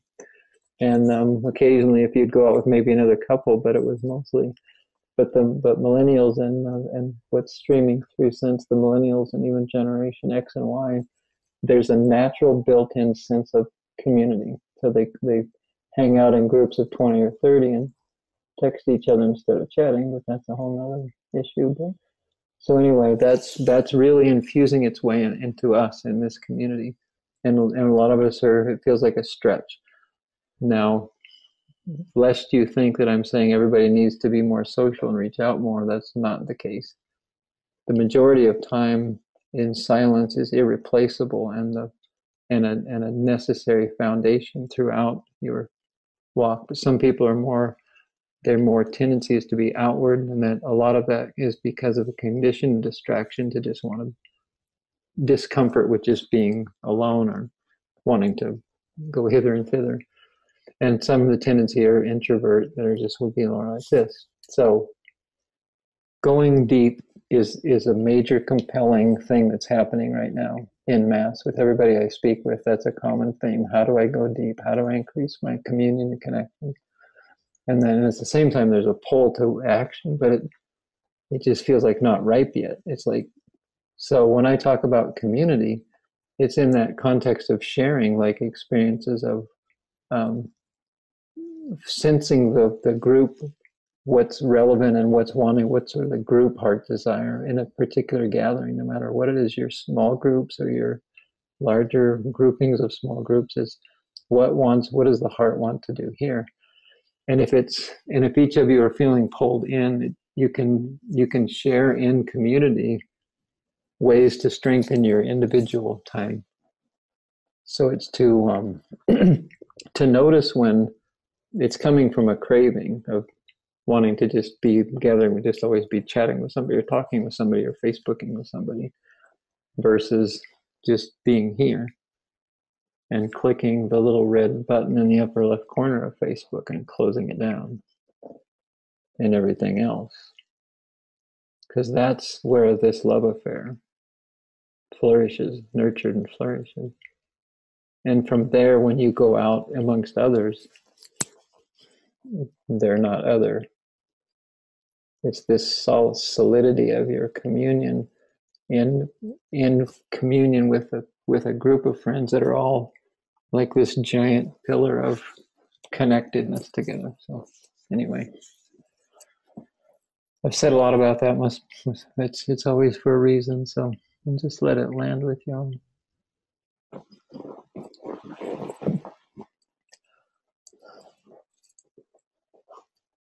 You're doing great. If anybody needs to go, don't feel I'm good. You can do this 24 hours a day, which I'm kind of doing. Who else has anything to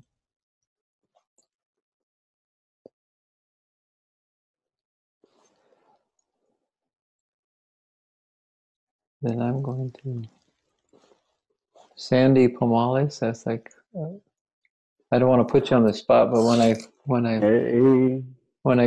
I see something that like it just felt like I just wanted to connect and hear, and like not to be on the spot, but it just feels like. No, I don't feel on the spot. I actually do have a question. I've been sitting on it for just a little bit, but okay. kind of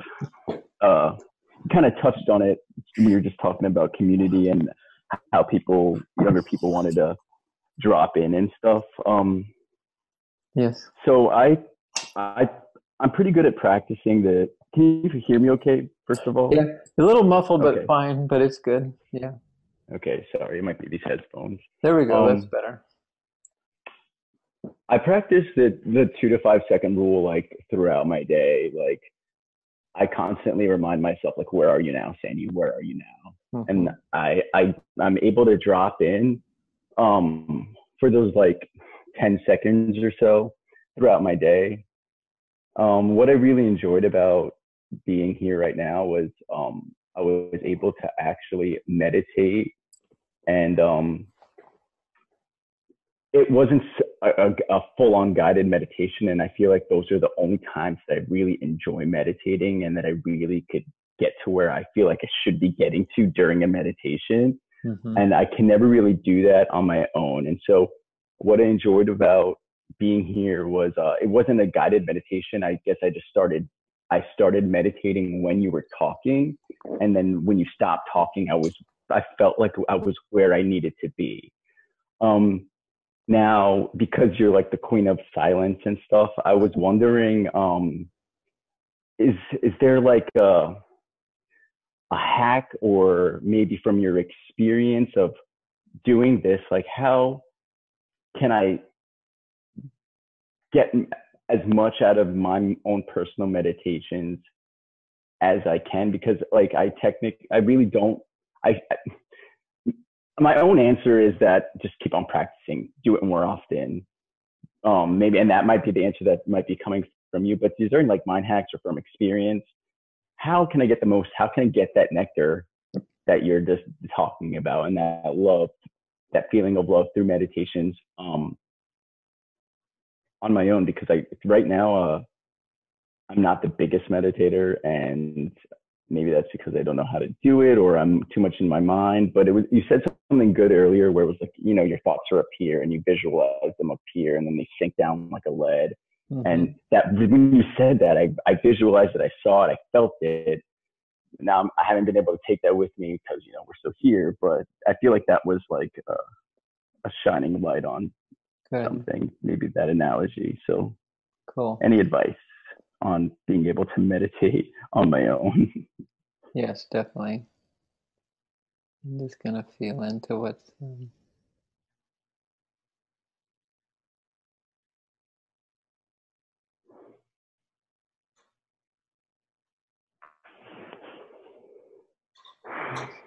so what I'm going to share with you is not, it has nothing, this is not making anything that you're currently doing wrong. So there's going to be a lot of things that come out that are general and that are speaking to the collective. And so um,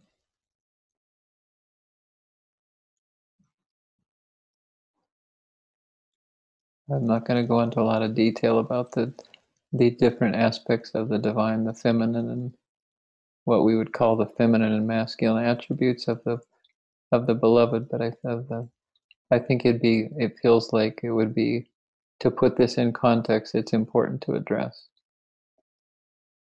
Many of you probably know that I was male identified for months of my life. I was called a male, and I was supposed to be a male, and I had a great good fortune of rediscovering my genuine gender, my genuine authentic gender. So the reason I say that is because I've experienced a bit of both sides of the completeness that is a spectrum of what we would call gender identity. So typically speaking, the male energy is penetrative, and it's goal oriented. It's driven to a goal. Biologically and evolutionarily, that's been an imperative that was built into the story of human existence because of the extreme conditions and relative difficulty to acquire foodstuffs. Males inherently have a stronger body. They were able to go hack things to death and drag them back to the cave. Women were uniquely qualified to birth children. And so the males became that's the nature of the drive, is penetrative. It's to go conquer, subdue, and provide. Feminine energy is wooing, receiving, nurturing, caring for, protecting at any cost. So there's two delicious extremes, if you will. They're not extremes, but they're gorgeous sides of the same expression of love. So when we relate this to meditation, the male energy wants to how do I go deeper? How do I get more love? How do I feel more love? It's a how to, because that's how it's programmed, is to, like the car's broken, how do I fix the damn thing? I need a better job. How do I get a better job? I need bigger muscles. How do I get bigger muscles?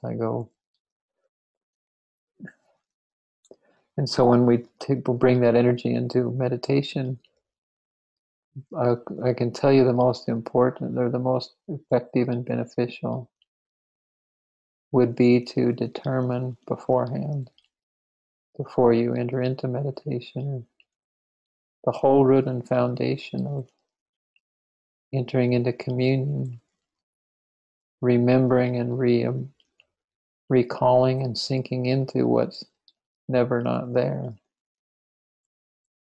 is that it doesn't come from striving and driving and accomplishing and piercing. It comes from a place of expecting nothing.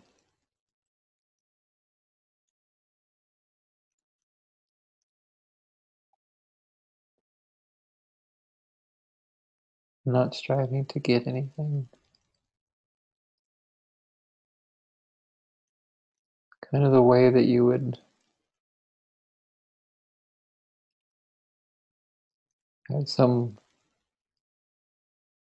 beautiful person that you wanted so badly for them to fall in love with you.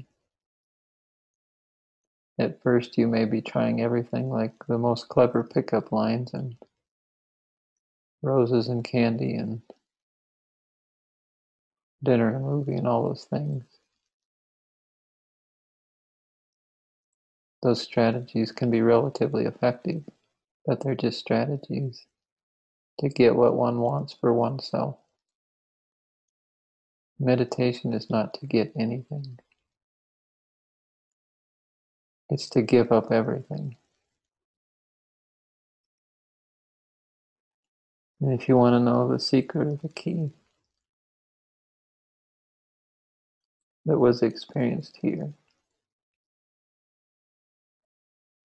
it was the love that brought about the loss of everything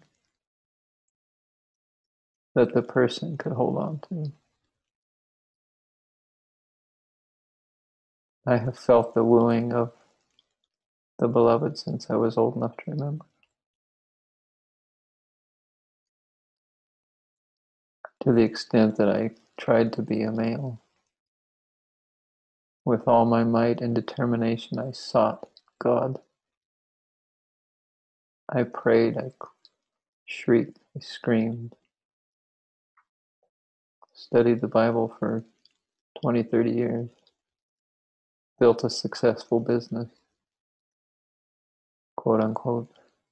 Raised 4 children. But the hunger for God never left me alone. To the point where my first wife couldn't take it anymore. My second wife, who was very spiritual, she couldn't take it anymore. Because the passion to know God was so strong. It doesn't make me special, because that same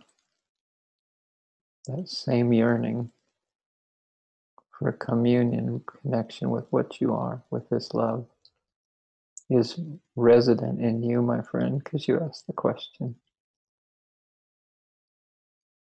That same thing won't leave you alone. It drives everything you do, fundamentally, especially the more you see through and let burn those desires that keep you from this, like sex, drugs, and rock and roll, or whatever those may be. But this passion to commune with this love comes from there. It's the wooing of the beloved. So to encourage you, it's set in motion in you. So now we're just going to adjust a few things. That's why I laid the foundation of the male drive. I'm not telling you to become more feminine, although both genders contain the whole spectrum. But what I'm inviting you to do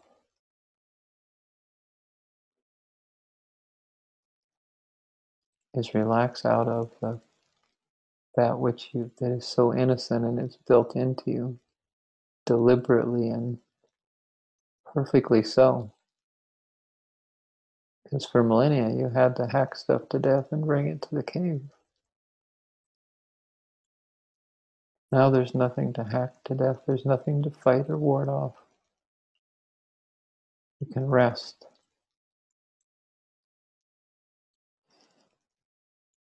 And when this impulse is here, which it is so obviously in you,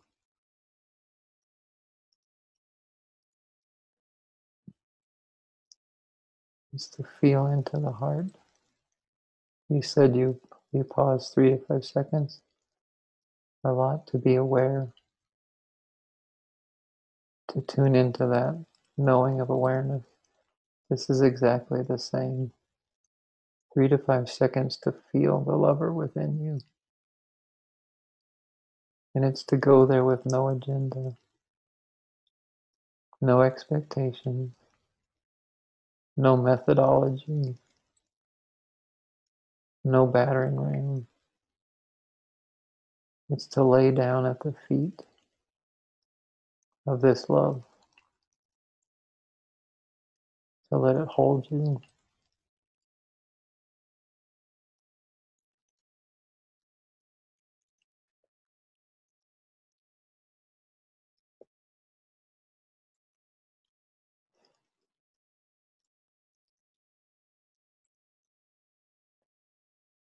You can feel it in you.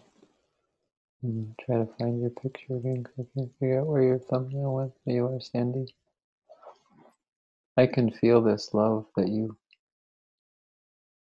I was drawn to that. It pulled me down. Look, you're down there on the screen. It pulled me in to speak with you.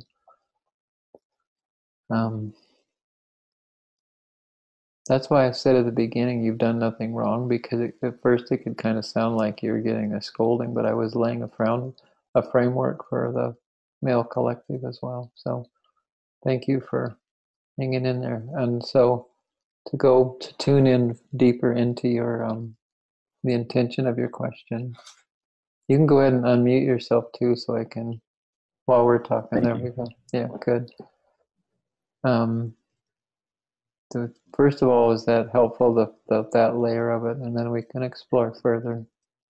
Yes, completely. It registers and resonates. Okay.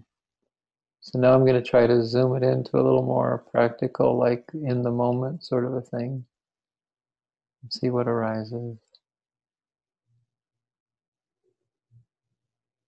And I understand that it's not the nature of in this density, in this realm of experiencing, for the male energy to go there, and so it's not to start painting your nails and wearing lipstick. It's to feel into the beautiful feminine aspect of the feminine, when maleness is expressed with the flavor of the feminine. It looks like this. George Clooney, when he's in a tender role. Maybe he's just defeated 13 Dark Knight operatives in the covert action, and then he goes back to the hotel and his beloved is there. And maybe he starts crying and she's like, "Oh, that's so tender. I admire you because you're so tough. You defended me from the black ops bad guys. And now you're still, and I feel this tender love in you. It's tough and tender."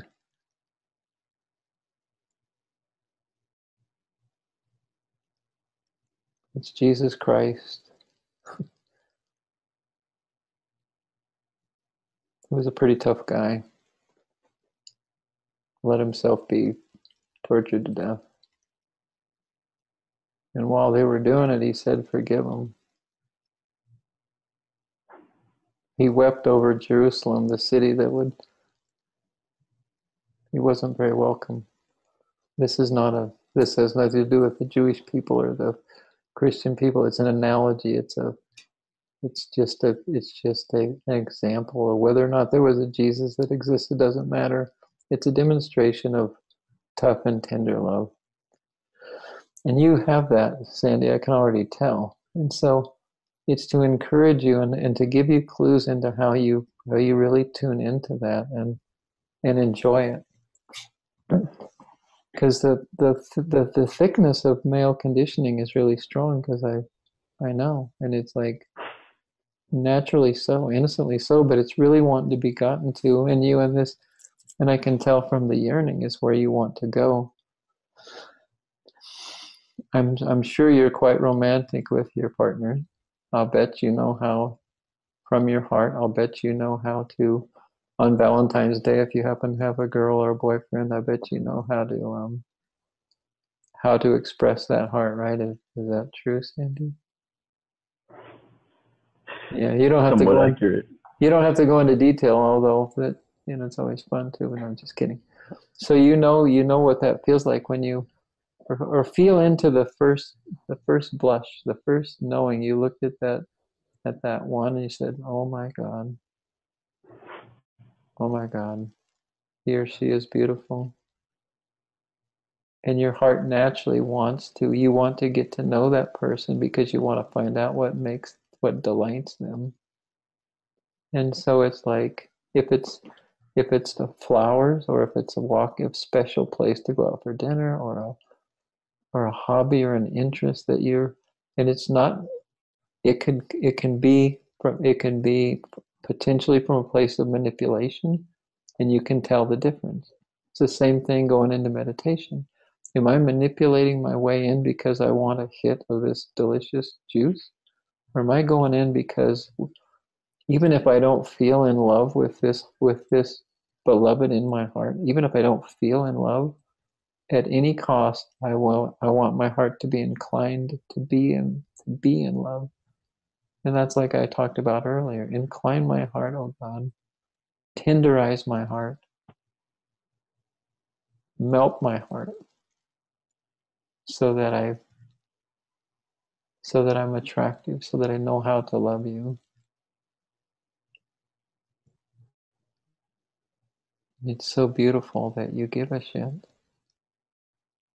How many people care more about meditating and how to deepen their connection with what they are? Beautiful, and it's not going to be unmet, Sandy. It's like the content of the words are not as important, not as important as what's being transmitted. And when you listen to the recording again and stuff, you can. But it's your need, your heart's being met right now, just in whatever's being spoken. There's clues that landed with you, I know, and so I'm going to try to summarize a lot of words into something simple to leave you an anchor. This is one of the most helpful things I heard, pointers I heard. When you go into meditation, expect nothing. Like truly, like not like saying, well, I expect nothing, but really coming to a place, like really being there, like expect nothing. And drop all need to know anything or to get any experience. It's just to love. You're meditating to show love. And more the compelling, you won't be able to help it. You'll be meditating while you're eating your sack lunch and wherever you are. So like, you got this, my dear. Thank you. Appreciate it very much. You too. Thanks for sharing, because it's for everybody, including myself. So I really appreciate that. Thank you.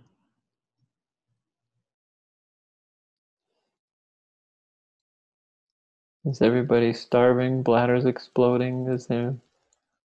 Okay. Who wants? Kelly, it's probably the middle of the night. God bless you. I just want to say hi, Kelly, for a minute, if you don't mind. There you are. Hi. Hello, dear. I was just about to say hi to you as well. So. Oh, good. I love it when that's how it works. Huh? That's the sameness. The sameness is speaking to itself. So I wanted to just say, not to embarrass you in front of everybody, but I want to say, from my observations, it looks there you're a natural leader in a natural leader role there, and I know you're appreciated, and I really, really feel and love your energy, and you're an example of just all in, always outpouring out there, and not. So thank you for that. Thank you for your service here. Really beautiful. Yeah, you're welcome. Oh. What time? Go ahead. Go ahead. It's 2 a.m. Oh yeah. So I'm wide awake. Good. Right on. One thing that was on my mind to ask you was, today I was talking to my mom. Yes. And I was talking to her, and we were talking about how she feels about herself, and essentially this program is running her show. Every way she interacts, every action, and it's just, she fundamentally believes that she's just not good enough. Yeah. And I was talking her through it, but it just didn't feel like it. I just didn't feel like an effective way to help her out of it by talking through it. Right. It rarely is. So go ahead, keep going. So I was wondering, like, what is a better way, or was there a way to, I'm not sure, just get to it in a positive way? Because talking through it, you can just kind of spiral and feel more and more disempowered. Exactly. Yep. Yeah. I'm so glad you asked the question, because it's for all of us, it's a really good. So this is more nuanced shepherd stuff, and so it's really, I'm glad it came out, because then everyone will benefit as well, all the questions. But this is something that's really particularly important, a real important part of our shepherding. So what I'm going to do for just a moment is I've asked everyone if they needed a bathroom break, and I do. So I'm going to address that question really fully, because it's juicy and great. So I'm going to go use the ladies' room, and I'll check back in, and y'all can just chill for a few minutes, and I'll be back in 5 or 7 minutes. Okay, perfect. Okay. Thank you, dear.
Okay, feeling much better.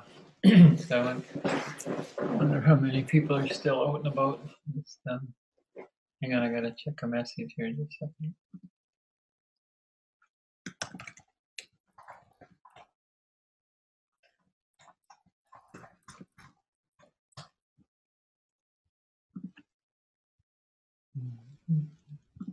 Okay, here we go. So I'm going to restate your question, Kelly, to make sure that I'm as accurate as can be on what I think you're asking. And it's such a perfect question.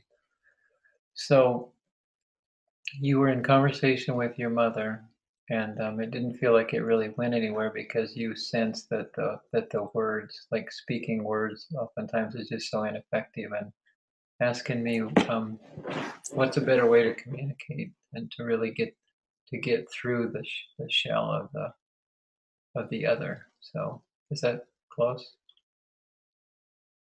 Okay, you can go ahead and unmute yourself too, because as you can unmute yourself, Kelly, because I want to have you. I want to be able to hear you while I'm answering, and you can stop me and say and fine tune the response if it's whatever is needed. Okay. Oops, I don't have my headphones on. No wonder I can't hear you, buddy. All right, here we go. Plugging back in. Now, can I hear myself? Yes, okay, good. Can everybody hear me? Okay, cool. Right on. This is high-level shepherd scale, and like I said before, it's really important to get this down because so much of our shepherding is obviously going to be communicating with people at a wide array of experience, and from those that are barely awake, unawake, to those that are fashioning themselves as spiritually advanced. So communication is the skill to communicate with wisdom is a really foundational necessary skill, and we're all growing in that all the time. It's as we mature and experience, and it comes through experience, and so it comes through conversations, opportunities like this, and some of the most challenging are with those closest to us, at least familially the closest to us. For example, typically our mothers. And so if you can describe briefly a bit about the context of the get together and like where you were coming from and what the context of the call was and where your mom's at in terms of her journey. So I shared a video this morning talking about how your thoughts and what you assume influence how you experience yourself. Mm-hmm. And I call my mom every Sunday and we have a catch up, and she said that she really liked the video and that it home with her because every time someone says something to her, she will perceive it as, oh, they said that to me because they must think I'm just not good enough. So that kind of, so we got talking about it, and yeah, she feels it in like a lot of situations that she's not good enough, or that people will perceive her as trying too hard to show that she's good. And we were talking about it, and we talked a little bit about like her beliefs about why she's not good enough, but it just felt a bit like I felt like it was almost disempowering her and making her feel like she was even more not good enough. Mm-hmm. So I wanted to know like how would be a better way to, I'm not sure.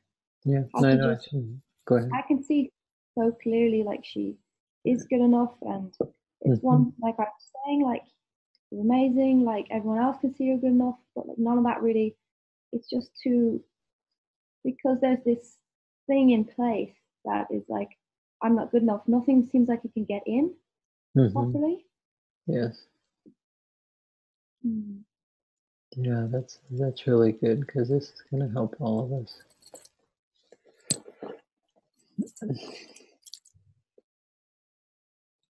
First of all, it was it's really important and good that you felt into you could immediately sense that it was what she was reporting back was from the root of it, of what it found, what it exposed in her, what it showed her was potentially that she has this tendency to come from a place of unworthiness, and she takes every message as personal, that whatever the input is, it doesn't matter.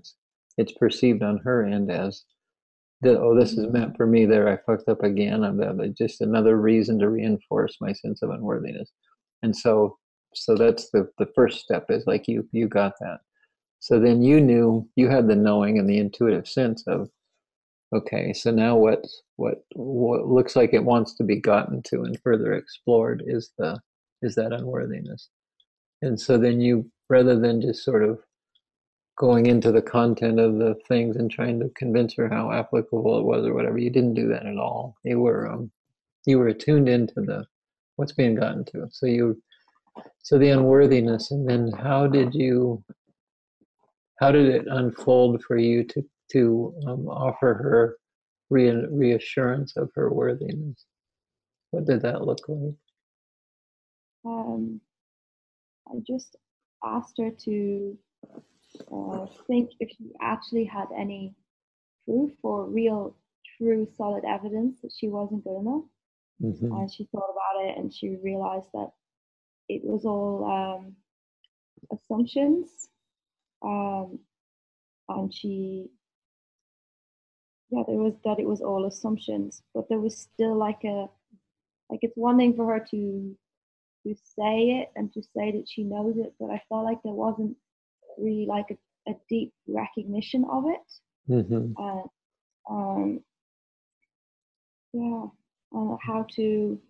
I just told her that you should observe when these emotions come up and try to figure out like what the belief comes from, and infuse herself with like a positive perspective.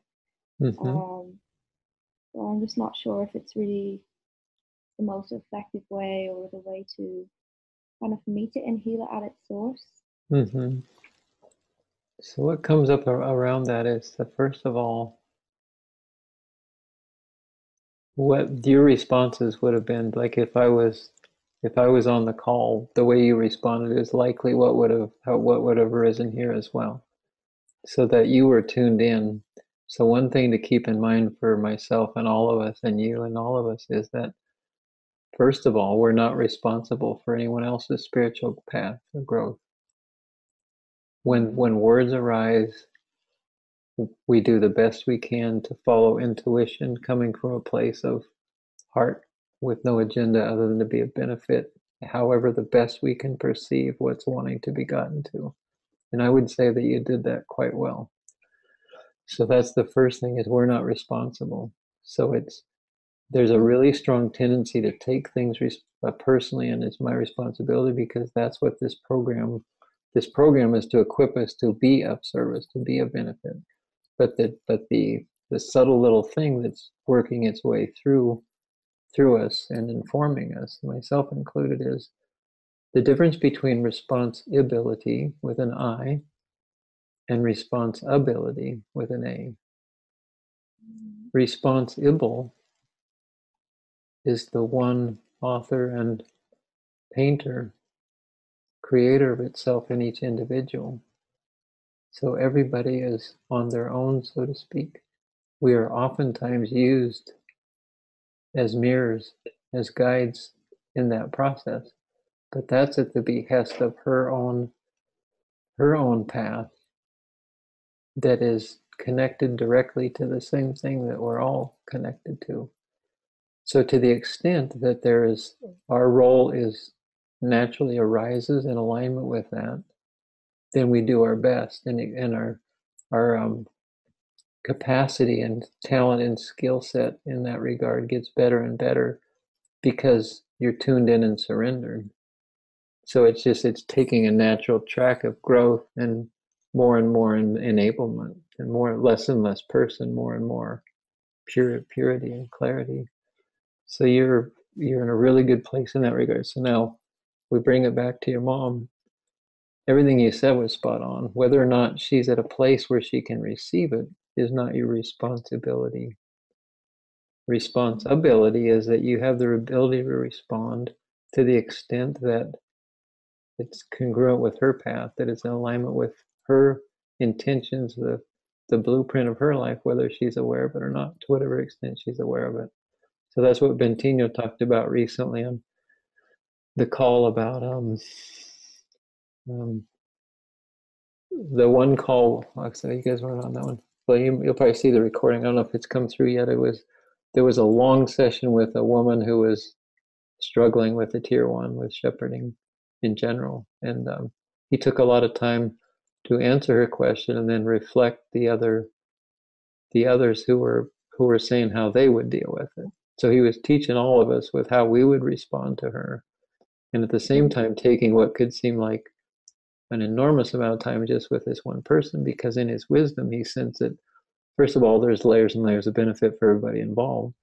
Second of all, he would stop at nothing for her freedom, but he kept saying repeatedly, at first he would say, I'm not going to say anything. He said, I see you completely, but I have to be careful. I'm not going to say that. I'm not going to say that. And it was because he was tuned into her, the one way to term it is the higher self. It's the same higher self in all of us that's guiding us on the path for our own perfection and completion. And so not to interfere with that in another. And so I think that you were right in those guidelines, because it didn't allow you to go, you could have said a lot of things and just kept digging and digging. But it feels to me, from your example and what you're telling me, it feels to me like it was, you did perfectly. What came out of you was perfect, and it was like a sprinkling.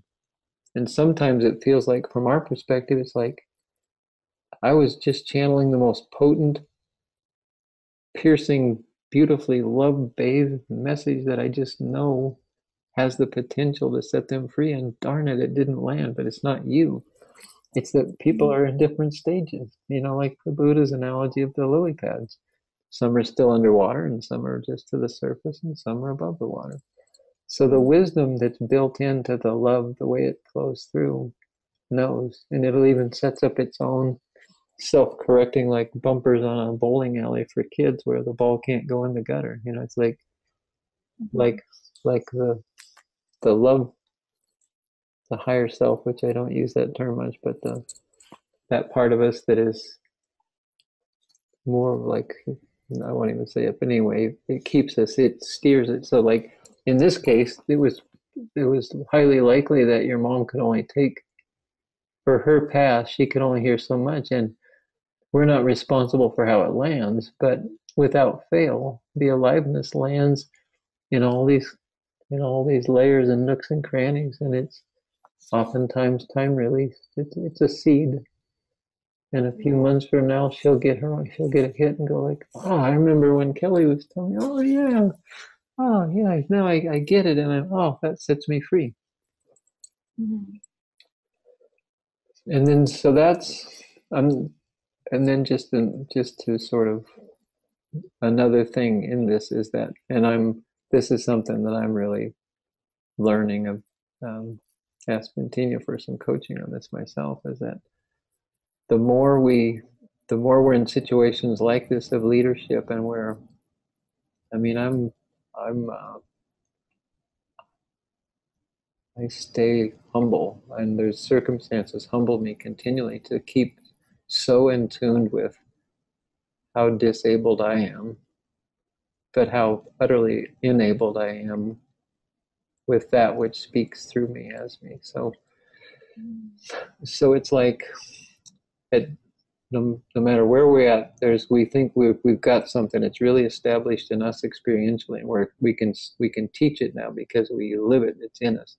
So when we're sharing at that level, there's a little bit of time sometimes initially when it's like we're so sure of this in ourselves that we're just sure it's going to land, and people are just going to get it, and it's going to bring them up here. But it's not often the case, and that teaches us too to not be disappointed, not beat ourselves up, but to use it as a learning tool. And so sometimes, like when words are just, they're just flowing out like this in a situation when you're sharing with people, we can also get sort of in a trance of that, to where it's just like we're just paying so much attention to, like, oh my God, this is channeling, and I'm listening to these words, and it's stuff I haven't even heard before. I should be taking notes. And so the attention can be so much there that it's like maybe we're missing some subtle clues or vibratory feedback from the other. And that's something that's super nuanced and just takes time. But you're really doing great in that department. And so, in summary, I think that you're the perfect. It doesn't feel like your mom was resisting. It doesn't feel like she was trying to protect herself with stories. She's kind of gone the other way and saying, that's that same old thing. And like you said, it's people will acknowledge it because they're like, yeah, I get it, and they maybe kind of understand it in their brain, but it's once it sinks into actual knowing and assimilates in, and the revelatory nature of that is revealed internally. Oh, okay, oh yeah, now I get it. I not only understand it, I really get it. So what else does that? Is that helpful? Yeah, that's perfect. That sums it up perfectly in the sense that you said that, because I know it so well, I just expected it to fully land with her and her to fully snap out of it. Yeah. But now I see in hindsight that the process and the way we went through it was just a little bit of untangling, and it was just the right amount for her. Yes. We've had this conversation before, but she had so much more of a wall towards it, whereas now I really feel like she has a lot of openness and is actually ready to really start looking into it. So beautiful. now looking back, I feel like it was perfect. Went the right way. Yeah, it was perfect. Yes. Yeah, because oftentimes we can bazooka people because we're just this, and it's like we kind of you pare it down, you kind of turn some of the valves down so it's a little more pared down, but it's also okay, full potency, and to be able to so in tuned in that you can sense now that it was the perfect thing, and now she may just call you at this oddest times when you just least expect it, and then this will continue to. Then the expression that comes out can land. Now that the first layer is kind of hit and cleared away a lot of the debris, now when you're speaking, it's going to just be much more potent. I mean, it's already potent, but it's heard more. It's received more. You know what I mean? Yeah. No, I think she said she wanted to take some time and think about it and talk about it next week. So cool. Beautiful. Well, you're coming from such a beautiful place because it's not an agenda like I just need to fix my mom up because she's all messed up. It's just it's so tender. It so bespeaks of the nature of how this love, my experience of how it expresses. It's beautiful. Thank you. Thank you for sharing. I'm so glad you did. Thank you. That was perfect. Very helpful for me as well. Yeah, especially for me too. Cool. Yay. You guys are hanging in there really good. If you want to order in pizza while we're talking and stuff too, that's fine. We can watch you eat pizza. That would be almost as good as having one ourselves, probably. I'm a food voyeur. I don't eat, but I like watching other people eat. Oh my goodness. If anybody's ready to throw in the towel and you're just like worn out and just like, would you please be quiet, Annie? Like you're all about silence. And why don't you ever be silent? And you can just throw in a white towel and I'll get it. This is the most I talk. I usually don't talk this much, so it's kind of a new experience for me. So yeah. Julie Burrell. Hi, Annie. Hey, Julie. Thank you for such a lovely evening. Oh, thank you. Just the tone, bringing us in to where we need to be. It's thank beautiful. You. I feel the same, y'all. I was going to say something to Kelly and her mom, just because it's something that I've experienced. Okay. Is nobody really knows what people are brought up with, you know, what they're thinking, and usually what you see is this culmination or this knot. Do you know what I mean? And in the video that Bentinho did with ironing out distortions, I was going through part of it and I found my name written all over it. And it was one where he was saying that you had to sense someone's bubble and then sense beyond it, and then keep sensing the bubble and sensing beyond it, right? And I thought, how irony was it that I was more aware when I was younger, put into a bubble, and the people you had to look for help for were in their bubble. And you were constantly in a position of not getting any help. Do you know what I mean? And that, to me, is one of the things that traps you in this language where you're never really actually connecting to yourself.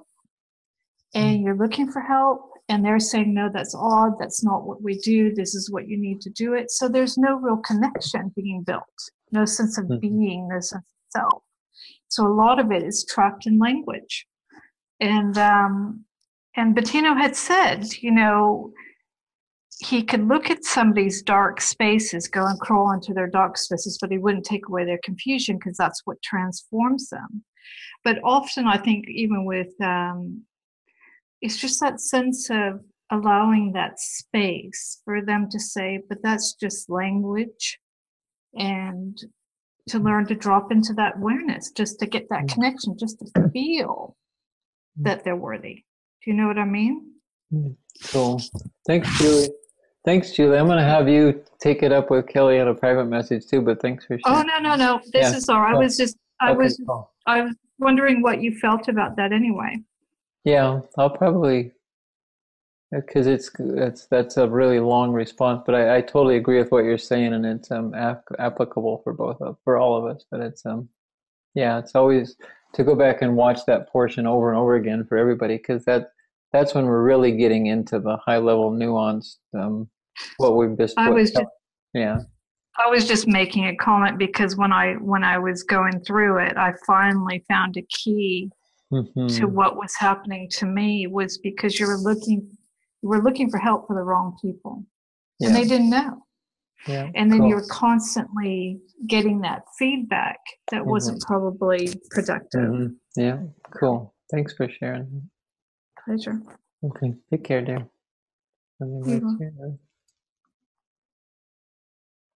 I want to check in with Gail here, so let me unmute her. Can you unmute yourself, Gail? I am unmuted, yes. Yeah, I see your bright, shiny, reflective face there the whole time. So, I don't know how many of you know this yet, but I'm very proud to announce that Gail's my full-time personal assistant. She agreed to come on board something that is, she's going to learn a lot of patience with me.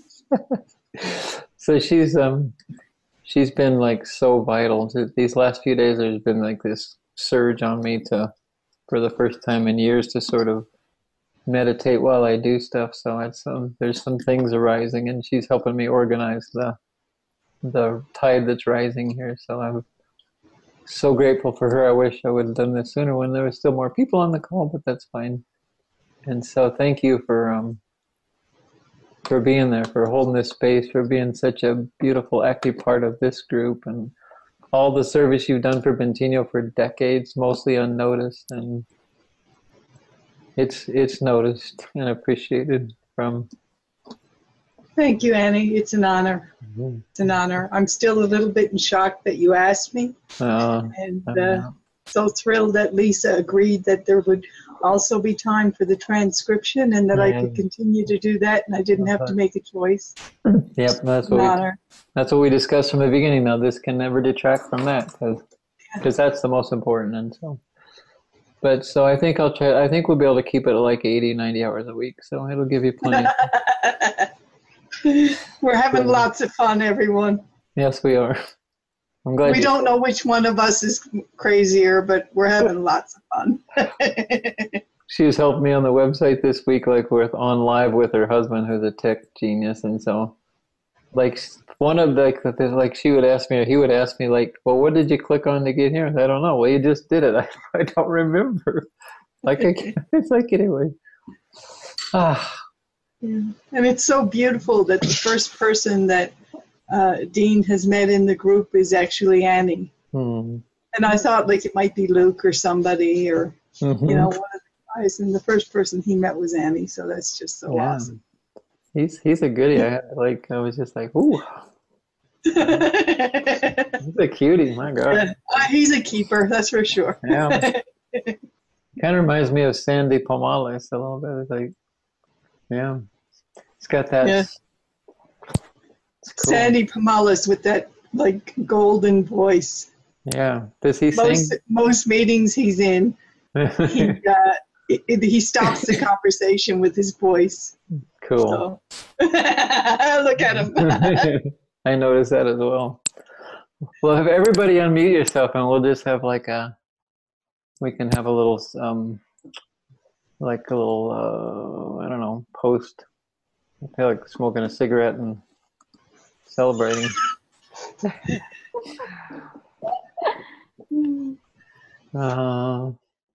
So how many? I'm gonna date myself again. How many are familiar with the Brady Bunch television show? Okay. Oh, y'all are. Wow, cool. It transcends the genre, because I'm like 23, so I figured I didn't know if I was if it was past your time. That's awesome. I'm 3.5 girls years, so that's why when the whole when Bentinho is doing some millennial stuff, I'm like, now wait a minute, I'm a millennial. I'm only 3.5, but I didn't make the cut, which is fine, because I would. I got enough to do keeping up with the millenniums. So what's everybody going to have for lunch, dinner, breakfast, wherever time zone you're in? What's everybody hungry for? Fruit. Fruit? Yeah. Fruit. Me too. Yeah, I went to the store last night. I got raspberries and bananas and pineapples. I'll probably have a little salad with some tomatoes and guacamole, because those are fruits. Tomato and avocado apparently is fruit. So, and then chocolate is fruit, and I think some kind of... What? Say that again. Yeah. Well, it grows on a bush, like it's like a fruit. It's like a fruit tree. It's just like a cocoa tree or something like that. Oh man, I really am a food voyeur, because like when I lived in Seattle, I would have people over like all the time, and I would just make this really delicious food, but I didn't eat any. Like they'd all be dishing up, and they say, Annie, watch them all eat. I did, yeah. Like I'd bring a little salad, like, Annie, what are you gonna eat, Mom? Oh, I just like watching y'all eat. I get really full. Oh God, you guys. It's fun to be able to share personally and just hang out with you guys. So thank you. Because this is real. This is the most spiritual thing, is celebrating in love and being real and loving life. Seeing through and loving it. Oh, what time is it? 12. So, Gail, is Stephen okay? Did he say anything? Yeah, Stephen will be in touch. Okay, cool. Schedule, yeah. Okay, great. Well, it feels like it's complete. I could, I'm sure we could probably just hang out all day, which would be great too. But it's feels like it's complete, and I can't tell you how grateful I am for this, for all of you, and for being here, and for sharing this love with me. Thank you for satsang and hanging out in fellowship, and here. And I'm going to give you a big old squeeze. I've got all of you wrapped around, and it's just this group hug. Like, oh, yes. Thank you from all the Tier 2 group, Annie, for those that were here earlier and those that are yet to see. Annie, thank We've you so been much. craving this Thank for you such so a much. long time. You're welcome, dear. Oh, thank you. I'm so glad. I mentioned as well, Annie, that it was just a marker, a sense of just feeling like it's cohesiveness. It's a step in the right direction, makes us all feel a little bit better. Good. You know, like this would bring us all together and Great start to the week. Approval, really. Good. Thank you. Yeah, I was feeling this came from the one love, and it was just like this, just like, oh, I just want to be here with y'all, and so it's beautiful. And Bentinho was really glad. It was like, yeah, go for it. This is cool. Oh, good. I'm glad. Yeah. Can we do this again soon, Annie, please?